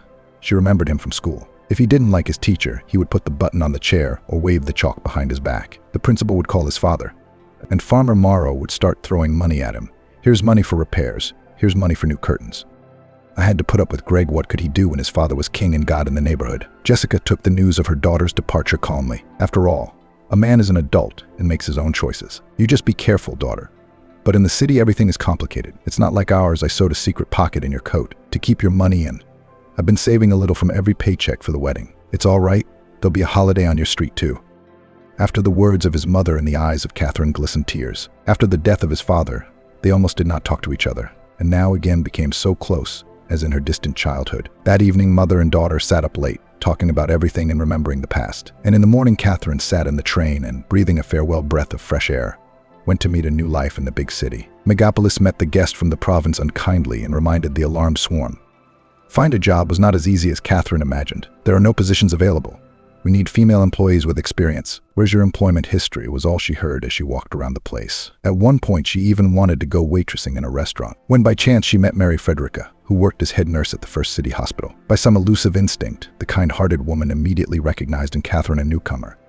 And you must be looking for a job, sweetheart, so I'll help you. You do not worry. I work in surgery, and we just need nurses. You want to come? Or are you looking for something better? Catherine looked at her new acquaintance gratefully and said quietly, I'm in. Really? You don't need a medical degree there, do you? Mary Frederica smiled. No, it doesn't. And if you need anything, I'll teach you everything you need to know, just for general knowledge. You know, everything will come in handy in life. So, thanks to the help of a concerned nurse, Catherine became a nurse in the surgical department. There was a lot of work, even a lot. Nursing staff was constantly short, and Catherine had to take care of 2, and sometimes 3 employees. Fortunately, Mary Frederica immediately took the new nurse under her wing and did not allow anyone to hurt or harass her. In parallel, a lonely nurse taught Catherine the wisdom of her hard work. So just in case they teach her to give injections, to put a catheter or an IV, the other nurses only laughed. Why do I need these skills, Mary Frederica? I'm an orderly. What kind of duties could there possibly be? To keep Paul clean? Yes, the room is cleaned, and you want to make a generalist out of me, but Mary Frederica just shook her head and invariably told the story of her childhood when she couldn't help her friend who had swallowed water in the river. All because she didn't have the skills. Thank God, the girl was saved by a concerned bystander, and she survived. But the case itself is forever in Mary's memory, and for many years predetermined her choice of profession and fate. Therefore, teaching Catherine the skills of first aid, Mary Frederica invariably repeated, You do not think that I just say so. Remember my other words? There are times in life when you have to act for sure and there is no time to think. God willing you don't have that happen. Catherine listened to the head nurse and everything, and didn't even think of resisting. The skill did prove useful, especially when working in a surgical ward. At one point, Mary Frederica had even considered talking to the superintendent and sending Catherine to nursing school. What's wrong with that? Responsible female employees like that are always needed. Everyone knows that. And unfortunately, Mary Frederica's dreams were not destined to come true. And who would have thought that the culprit would be a young surgeon who, until recently, was listed as an intern in the Department of Surgery. About Stanley Ovchinnikov at that time knew only that he graduated from university only thanks to his father, who has a high position in the ministry, and so long ago would have been expelled for failure and systematic absenteeism. That's right. And when to study? When in the head only girls and partying until morning and pockets full of money. A foreign car, expensive, golden youth. Why did he go into medicine? Wondered Mary Frederica. Catherine only sighed modestly, afraid to criticize such a prominent employee. Well, but Stanley always knew how to present himself, dressed with a needle, a straight and open look, expensive perfume and a pleasant, slightly languid voice. Such qualities can easily open the door to almost any woman's soul, and all that would have been fine. but Stanley's priority was to get his way. Questions of romance, of sensual relations, were of no importance to him. Mary Frederica immediately sensed the threat emanating from this fatal handsome man. Such only for love dramas, a sea of tears are suitable, and in life from him no use. Or maybe he just hasn't found himself. Well, it happens. He grew up in a rich family with everything at hand. Now it's a different world, a different environment, Catherine objected naively. But to lead the head nurse was not everyone could. He didn't find himself, you say? Yes, he has found himself, my dear, he has found himself. And all he cares about is money and his own amusement, Catherine, of course, believed Mary Frederica, but still furtively glanced at Stanley, such a handsome man. What's a farmer's son like Greg Morrow? Oh, dreams. Just dreams. At first, Stanley didn't seem to notice Catherine. Well, why should he be surprised? What was she to a young surgeon starting out? Just an orderly. Fetch, serve, and don't forget to mop the floor. Stanley and Catherine probably wouldn't have gotten close under the right circumstances if it hadn't been for chance. And it all began when a nurse found a bank card belonging to Ovchinnikov on the floor. Like all good girls, Catherine returned the find, which greatly pleased Stanley. Thank you so much. I was just looking for it. I wondered if my father had taken it from me. Catherine lowered her eyes in embarrassment. You're welcome. I didn't do anything special. Carefulness is a specialty in this business. Stanley smiled enigmatically. Then suddenly, out of the blue, he said, Listen, Catherine, what if I offered to take you to the movies as a thank you for your help? Although if you don't want to go to the movies, you can go to a restaurant or a cafe. You don't worry about the cost. I'll take care of everything, any outfit you want. Catherine's cheeks are flushed. Wow, Ovchinnikov himself asks her out on a date. But how can you refuse? In the memory immediately recalled the words of Mary Frederica, warning of the possible consequences. But Catherine immediately discarded them, mentally giving herself an attitude. All right, I'll go once. But what's wrong with a new movie? We'll see it. It doesn't mean anything, of course. It's always easy to fool yourself if you want to, especially when you really want to. In this case, Catherine deliberately chose a movie theater because she was very afraid of all these newfangled restaurants with their abundance of unfamiliar dishes and all sorts of given rules. The first date went as smoothly as it could. Stanley was polite, modest, and cautious. No free hot hugs or kisses. Catherine even felt as if she'd come to meet a fellow nerd. Ah, if only she had known that the cunning spider named Stanley had already begun to weave his web, from which the beautiful, naive butterflies were no longer destined to escape. Mary Frederica tried again to warn Catherine of the danger, but how could she? She was literally enchanted by Stanley, his voice, his look, the scope of his courtship. Catherine began to think herself exceptional, that she could overcome the barrier of internal prejudices and find love. How many gullible girls around the world every year fall for this fishing line? Catherine was no exception, believing in the sincerity of the feelings of Major Stanley. Of course, it was a mistaken delusion, but so pleasant, exciting, that even dizzy. Dates and romantic encounters followed one after another, sucking young people deeper and deeper into the abyss of passion. It's hard to say whether Stanley was in love at a certain stage of the relationship or not. Perhaps some kind of crush was still there, but the heat of feelings clearly pumped up, giving way to practicality and common sense. The news of Catherine's pregnancy affected the lovers with the effect of a cold shower, and it was Stanley who was the first to show his concern. Oh boy, what bad timing. I just got a job at the department, starting to build a career. And now there's such a burden on my shoulders. Catherine looked at him with surprise. Stanley, but I'm the one having the baby. How can my pregnancy and childbirth interfere with you? Especially since we've already talked about it. It's no big deal. We'll get a place to live when we're done. Stanley's face contorted into an irritated grimace. Just like you say. Did you know we did all this romance on Daddy's dime? Rose petals, custom-made bouquets at expensive hotels. I don't know what you're getting at. What's my point? My point is that if my dad finds out you're pregnant and getting married soon, he'll cut off all my accounts and I'll be a pauper. And you with a beggar's wife, who will darn my old socks and feed me macaroni in the evenings. He shrieked. Tears rolled down Catherine's cheeks. What do you suggest? What's the solution? I don't understand. Stanley frowned. The only suggestion I have is to abort while the term is early. I'll give you the money. Don't worry about it. I'll arrange for the best clinic, no waiting list. Catherine looked into his eyes and saw in them the same consumerist attitude to life, about which she so many times told Mary Frederica. Mary Frederica, I will not go for it. You remember that? Do you hear me? Your father can't even count on it. I won't ask for child support, and I'm going to give the baby my last name. A shadow of anxiety slid across Stanley's face. In fact, he had not even allowed such a development. He had hoped that Catherine would give up immediately after his proposal, but this redneck was much stronger than Stanley thought. All right, just take it easy, think it through, and then you can explain your decision. But I'll decide what to do next. Don't worry about it. I'm not against having a baby. I just wanted to see your reaction, but now you've seen it. So think about it, Stanley. Do you want us with the baby or not? Catherine said goodbye. Stanley gave her a glance, then hissed. Well, one. We'll see whose will take it. The next day, Catherine began to have problems. First, her advocate Mary Frederica was transferred to another department, and then she was retired. All this happened so quickly that Catherine did not have time to remember. The new head nurse disliked the young nurse at first sight. It's not surprising, because the head of the department gave the order, and he directly Stanley's father, who did not like the story told by his son. "You'll bend this nurse into a ram's horn for me. Fill her with work up to her eyeballs, just so she would forget to think about the child and grab a good job," Ovchinnikov shouted into the phone. The head superintendent frantically ran to execute the order. Deep down, he liked Catherine as an employee, quiet, hard-working, reliable. But when the case involves a higher authority, it is no longer to personal ambition. Sam, they say, would survive, to hold on to the chair with both hands. The head of the department, although not God knows what, but still a position, and not bad, by the way. And Catherine continued to work by virtue of her naivety, not realizing what was going on around her. Seeing that the girl did not understand the hint, Ovchinnikov Sr. increased the pressure, from which the nurse literally fell off her feet from fatigue. Stanley only laughed and patiently waited for Catherine to backtrack. They say she realized the mistake. "Please help me in my difficult May." But Catherine persisted. So Stanley decided to go the other way and talk to her mother. To do this, under an anonymous pretext, he suggested to Catherine to go to the village with him by car. Probably will propose. Ah, what a romantic, thought Catherine naively. Stanley hatched a completely different plan, more cruel and heartless. Picked up on Saturday Catherine from home, he put on a mask of cordiality and pleasing and drove to the highway. On the road, the young people chatted about all sorts of trifles, trying to pass the time on the road. And if Catherine communicated with her fiancé sincerely, Stanley talked through force, mentally begging that all this is over soon. On either side of the road grew spruces, pines, cedars, practically covering the sky. Suddenly the conversation was going in a very different direction than Stanley had intended. This was the fault of Catherine, whose curiosity had once again played tricks on her. She thought Stanley wanted to talk to her mother about the wedding. But that's not what happened. "No," Catherine, the young surgeon grinned.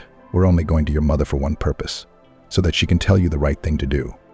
Catherine's cheeks flushed. Her lips trembled treacherously. It was about 50 kilometers to the turnoff to the highway leading to the village when she asked the car to stop. "What, right here in the middle of nowhere?" Stanley asked. "Are you out of your mind?" He blustered and pressed the brake pedal. The car jerked sharply and stopped like a stumbling block. Catherine didn't care anymore. Trying not to hear Stanley's insults, she opened the door and stepped out into the driveway. "Shut the door at least." "Where are you going, you idiot? Are you going to walk to your village or something?" Stanley said wryly. Catherine took a couple more steps and, holding her stomach, collapsed on the roadside strewn with last year's leaves. "Well, stop the comedy. I know your tricks. You just want to make a scene. I'm pregnant, and you're all going to carry me in your arms." "What?" And what else? Stanley grumbled unhappily. But Catherine was really sick. Really bad. The pain in her lower abdomen was tearing her up, making her bend over.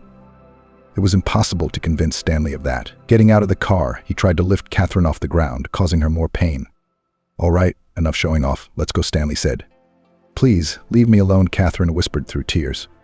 Stanley was about to make another joke when a muffled growl sounded nearby. The boy flinched and looked around involuntarily. But there was no one near him but Catherine. The growl was repeated again.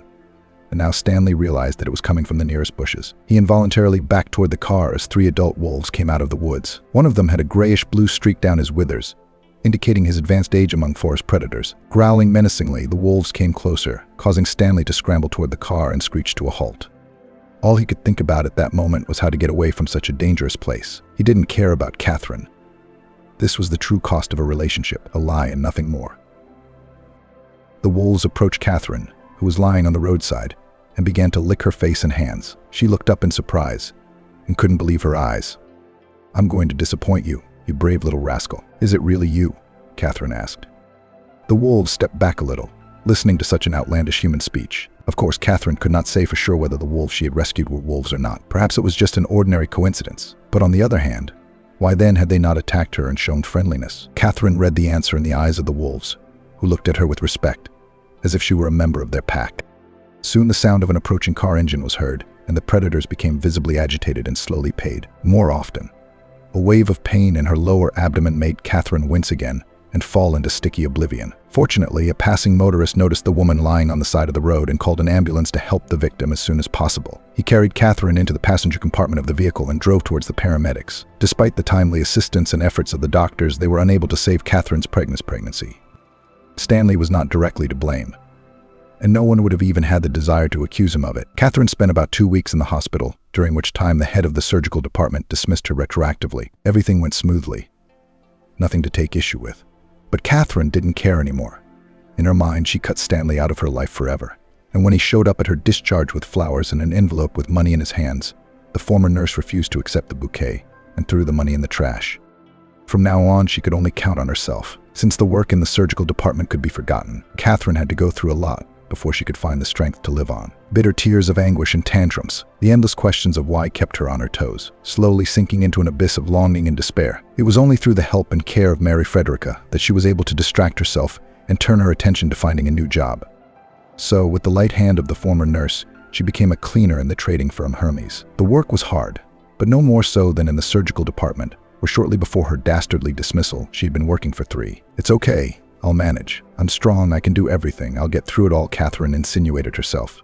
Trying to be callous and indifferent to other people's misfortune in a state of anxious reflection, she was brought out by loud shouts from the front of the cabin. "Stop the bus.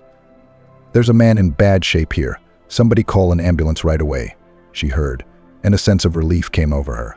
Catherine opened her eyes and saw the crowd parting. Standing in the aisle next to an elderly man was a female controller with a frightened face and eyes full of fear. Catherine realized that she didn't know what to do next, but she needed to act immediately. She left her seat and made her way to the lifeless body of the passenger. He probably had a heart problem, and Catherine understood that as well as anyone. She wasn't a doctor, of course, nor was she a nurse or a paramedic. She just remembered Mary Frederica's insistent advice to her to practice a particular skill to the point of automaticity. So Catherine knew how to give injections of all kinds, could put IVs, measure blood pressure, and also knew how to conduct indirect cardiac massage, the principle of which she remembered to automatism. Asking the driver to pull over, she unbuttoned the man's shirt and got to work. As she made rhythmic movements, trying to ignite a spark of life in the stranger's body, her confidence in the success of this idea was getting weaker by the second, but it was too late to stop now. "Come on, don't go away," honey, Catherine murmured through her tears. Those who watched from the side, in horror, covered their faces with their hands without stopping to whisper words of prayer. Finally, the man's eyelids fluttered open, and he began to cough hoarsely. But the main thing was that he was breathing again, albeit intermittently, but breathing. For Catherine, it was like a personal victory. So many times she had practiced this skill on a special mannequin, without listening to Mary Frederica's comments. And now was the decisive moment for her. Then it was not in vain. "Where am I?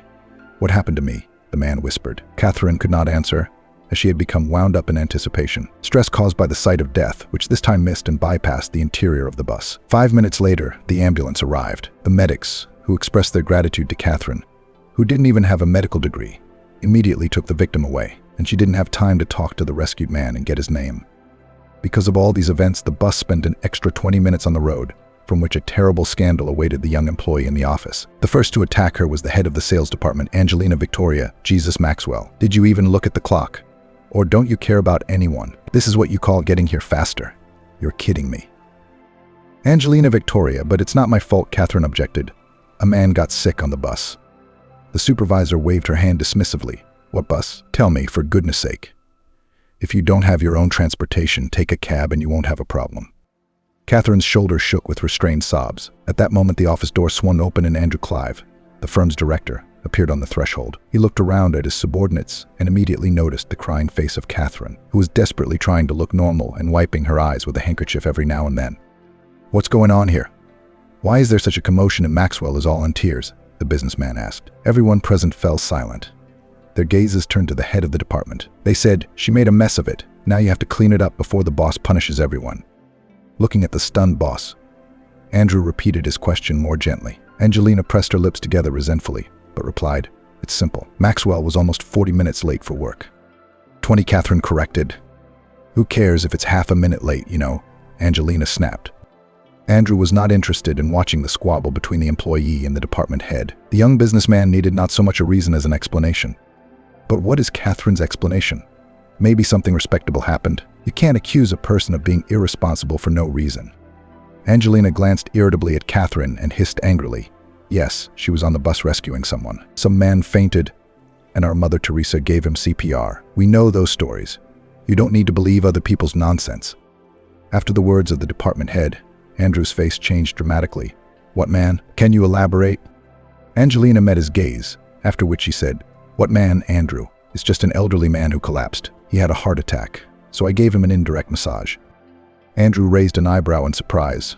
Do you have a medical degree? Catherine. The cleaning lady lowered her eyes in embarrassment. No, I used to be a nurse. That's what I learned, a nurse. Thanks to her teaching.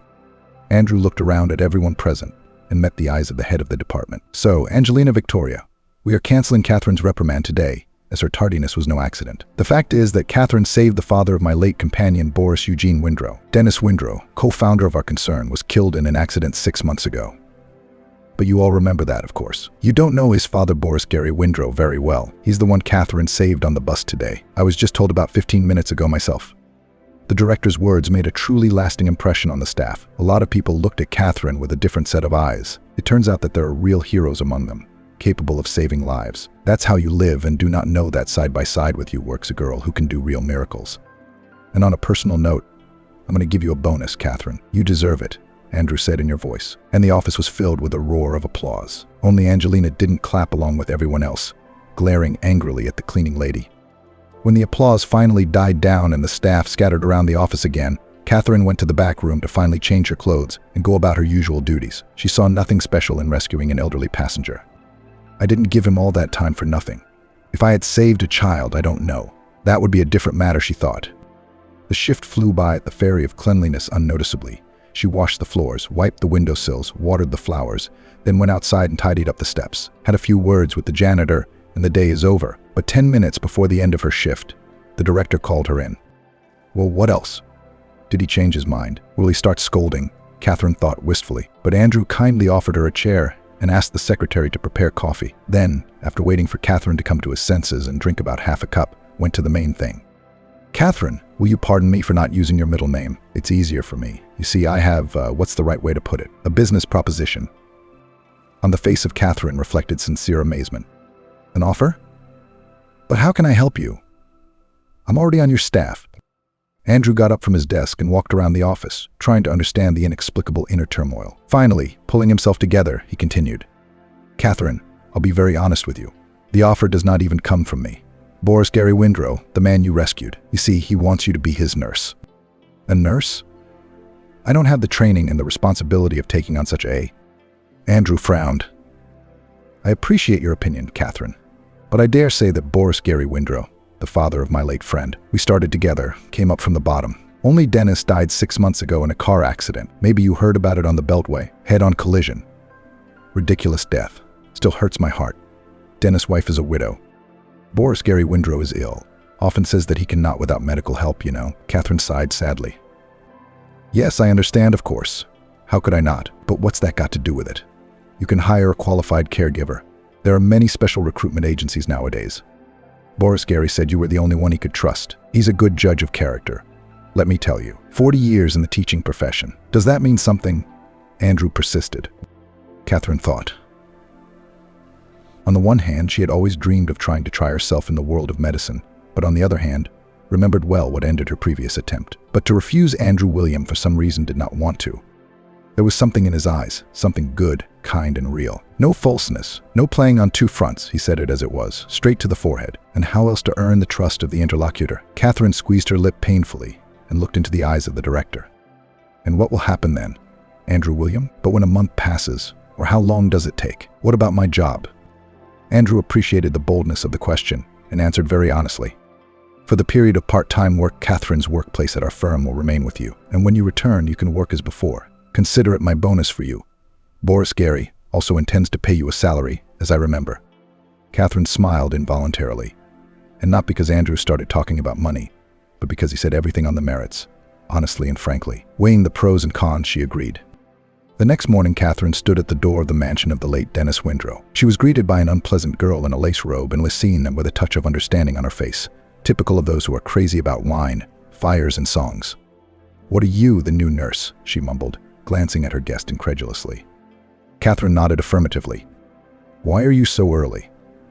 It's only 8 o'clock. Normal people are still asleep and dreaming rainbow dreams, she said hurriedly. That old man be damned was sitting there canceling as if they could help him. Doctors say a month left, but if the operation is not done. After letting Catherine through, the girl started complaining. As it turned out later, it was Boris Gary's sister-in-law, Albina. Not the least bit embarrassed by the presence of a person she didn't know, she ranted aloud. Auntie, Don't count on a permanent job here. This old man will drive anyone crazy. One thing he likes, then another, then, you see. The candidate does not know the poets of the Silver Age, then did not read modern prose writers, accustomed to his school children and the head of his children. But with me such tricks will not pass. Catherine shrugged uncertainly, realizing that the least she wants to discuss the sick man in whose house she came to work as a nurse. Your silence is sly. Do you want to stay? Well, am I yours? There's been a lot of you in the last 6 months, one or the other. Well, how will he see? Come to my place. I'll buy you a martini or something stronger, cognac or whiskey, which I don't spare. Otherwise, this old man will not be tolerated at any price.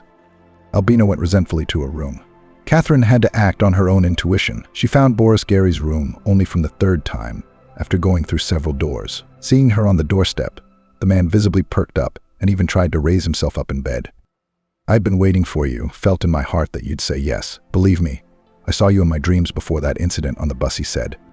My grandmother on my mom's side was a fortune teller, so a little of it was passed on to me. Catherine smiled and said her name. Boris Gary was over the moon. I was on my way to the cemetery to see my son, thinking about painting the fence, weeding the grass. It's been 6 months. It's too early to put a monument. The earth has to settle. But you see, I didn't make it to the cemetery. I got a heart attack. Maybe from the heat. Maybe the excitement gave you a fever, Grandpa. Catherine looked at the patient reproachfully. You need to take care. Boris Gary, you're no longer a boy to risk your health, and I can go to the cemetery myself, if you like. It's no trouble to me.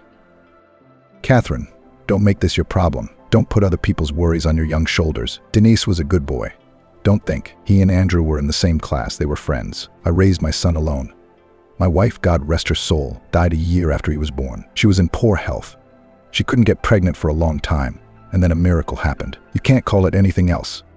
Catherine looked with undisguised tenderness at this frail old man, in whose eyes there was so much worldly wisdom that her heart shrank with sadness at the sight of such a warm welcome. Catherine realized that Boris Gary had long lacked simple human companionship. No wonder with such a daughter-in-law ignoring him. She's furious that Dana signed everything over to me shortly before he died, as if he had a premonition that I was the only one who would stay out of the business. Andrew Clive I trust, he's my think tank, and the exec was a firm friend of my son's every day. Andrew almost went to jail. He was young, hot, but he stood his ground and stayed free. He didn't serve much in the army, but he was smart. How did he look in the water? You can see what a noble businessman he turned out to be, the man added. Catherine nodded in agreement. To tell the truth, she liked Andrew Clive at first sight. A real man and a man of his word, not like that slippery Stanley. From then on, Catherine began to work as a nurse. Albina tried to get her on her side at first, but then gave up, thinking that Catherine was as crazy as her father-in-law. But Catherine worked, not interfering where her opinion was not asked. She could not sit idle with a sick person, and in her spare time cleaned the house, washed dishes, and even tidied up overgrown weeds in the flower beds. Here she is, a real housewife, a closet, not like Albina or the lazy one. I'll have to give Andrew a hint, get him to pay attention. He's having bad luck with one or the other, and he has to give each one a piece of his business pie. Hey, young and green, Boris whispered to Gary and grimaced with pain. He touched the left side of his chest with the palm of his hand. All this Catherine did not know, and simply worked in the late businessman's house for the common good. One morning, rushing to work, she saw a small puppy, who hid behind the trash cans out of fear, and quietly whimpered while people indifferently passed by, with each passing minute losing trust in the eyes of the little creature. Wow, what a little guy. How did you end up here? Catherine said with a smile. Let me take you with me. It's a big house. I hope they won't chase you away. Is it necessary to say how happy Boris Gary was when he saw a small fluffy gift behind the nurse's back? Oh my God, what a miracle. It's just unbelievable. It's so round, it's so cute. A little bear. That'll be your nickname. Bear, now I'll feed you and give you some milk. You do not look that I'm a pensioner in a t-shirt, but I know the trick. With a smile, looking at the joyful old man, Catherine felt an inexplicable burst of energy. Perhaps this is the best gratitude for her work. When the patient feels good, and you feel good. Deciding to go to the kitchen to cook something delicious, Catherine had already pulled the doorknob when involuntarily heard someone's voices. One of them was male, obviously familiar to her earlier, but the female undoubtedly belonged to Boris Gary's sister-in-law, Albina. But how could it be? I'm already tired of waiting and drinking cognac to the morgue attendants, said the male voice. What a bunch of cowards. They want to take money for one thing, Albina said grumpily. But you, Stanley, are not much of a helper. Is it easy for you to reason on the spot? You're a surgeon, a medical worker. But what would it take for you to make friends with the paramedics and commit a body to the ground without an autopsy? I'm risking my head here. You see, that old man is a devil. He's sick, but he notices everything. Even when I drugged Dennis, I was less afraid, but it was more serious than that. You know, he fell asleep at the wheel and almost went to the zone. Albina interrupted. Albina's interlocutor backed down. Okay, don't get hysterical. Be careful, don't be nervous. He'll go away soon. The heart is not iron, and all of us with you will leave. He tried to calm her down. Catherine literally took a breath from all heard. What are they talking about? And the voice. She'd definitely heard it before. Wait, Stanley's a surgeon. Oh my God, that's her ex-fiancé. Catherine immediately felt like opening the kitchen door, since she had already realized that Albina and her lover were talking on a video link. What a creep, and Stanley's good too. See where he's gone. He wants to take a rich widow for a spin. I guess his parents' money isn't enough, Catherine thought. Her first thought was to tell Boris Gary everything as it was, but seeing how he calmly fiddling with little Michael, Catherine abandoned this idea. What's the good news? Grandfather will become ill. And what then? Resuscitate him again? No, that's not an option. You don't put a bullet in the same funnel twice. Everyone knows that. So Catherine took the desperate step of telling Andrew in person. What's the big deal? He is, after all, without 5 minutes nephew of the grandfather. So let him help in any way he can. Having appointed a meeting in a cafe, Catherine began to look forward to the evening. But as it turned out, the coming day presented the nurse with another shocking news, which Catherine told her. None other than the family notary, Victor Stevenson. After spending about an hour in Boris Gary's room, he left with a look of intense concern on his face. At first the notary, as if nothing had happened, walked past Catherine, then turned around, came close and shook her hand. Congratulations, Catherine. My client made a will in your favor. What client? Catherine didn't understand. Boris Gary, who else? Upon his death, you will become sole owner of all financial assets. However, with one reservation, Andrew Clive will be your trustee and consultant in case of separation of the business, the notary patiently explained. Why do I need these honors? I'm not a relative, I'm just an outsider, Catherine objected. But Victor Stevenson had already bowed and, wishing her a good day, hurried to the exit. Catherine's head was literally spinning from the abundance of information, wills, inheritance, poisoning ex-fiancé. God, why should she do all this? Is not it possible to live a quiet, unnoticeable life of an ordinary cleaner? So thought Catherine, rushing to meet Andrew to her great relief. The businessman took the information calmly, making a few notes in his notebook. Then he thought intensely for about 10 minutes, after which he said, "But now a lot of things make sense to me. And I was wondering how Danis could fall asleep at the wheel. But Albina, she's a snake. And there's a lot of crime here. His father disowned him, so he turned to crime. They treat various gangsters at home for a small fee. Well, it's time to get the authorities involved. I don't worry about the inheritance. Boris Gary already called me and explained everything during the month you worked for him. It's like he's reborn. He's got a new lease on life, you know. So he decided to take a risk and go ahead with the surgery. If things went badly, he insured himself with a will. Albina wouldn't get a penny if he died. Boris Gary has long suspected her of lying, especially after she could not get pregnant for 3 years from Dennis, and then in her room contraceptives were found. So Albina is a fraud. Catherine listened to Andrew and did not believe. Maybe all this is a dream. It was enough to pinch herself by the hand, as everything disappeared into the harsh reality, like a cloud of vapor. But she decided to bide her time and rely on Andrew's wits. Looking ahead, it's safe to say he didn't let her down. Private investigators have collected on Albina so much dirt that she was promised 30 years in prison. Boris Gary kept his word, and in the treatment went to the end, agreeing to conduct heart surgery. Throughout the course of treatment, Andrew and Catherine did not leave him a step away from him. Thanks to modern techniques and the talent of American doctors, the operation was successful, and now the doctors were promising Boris Gary a long life. No, dear, I do not need long, I just need to wait for grandchildren. And you can go to God with feeling, said Grandpa. He looked conspiratorially at Andrew and Catherine, who had become his nearest and dearest people. At their feet was spinning Michael, and in the room sounded the ringing laughter of the nurse and the businessman, who decided to link their lives together. After all they had been through together, Boris Gary smiled back. After all, he knew that from now on in their lives, everything would be completely different.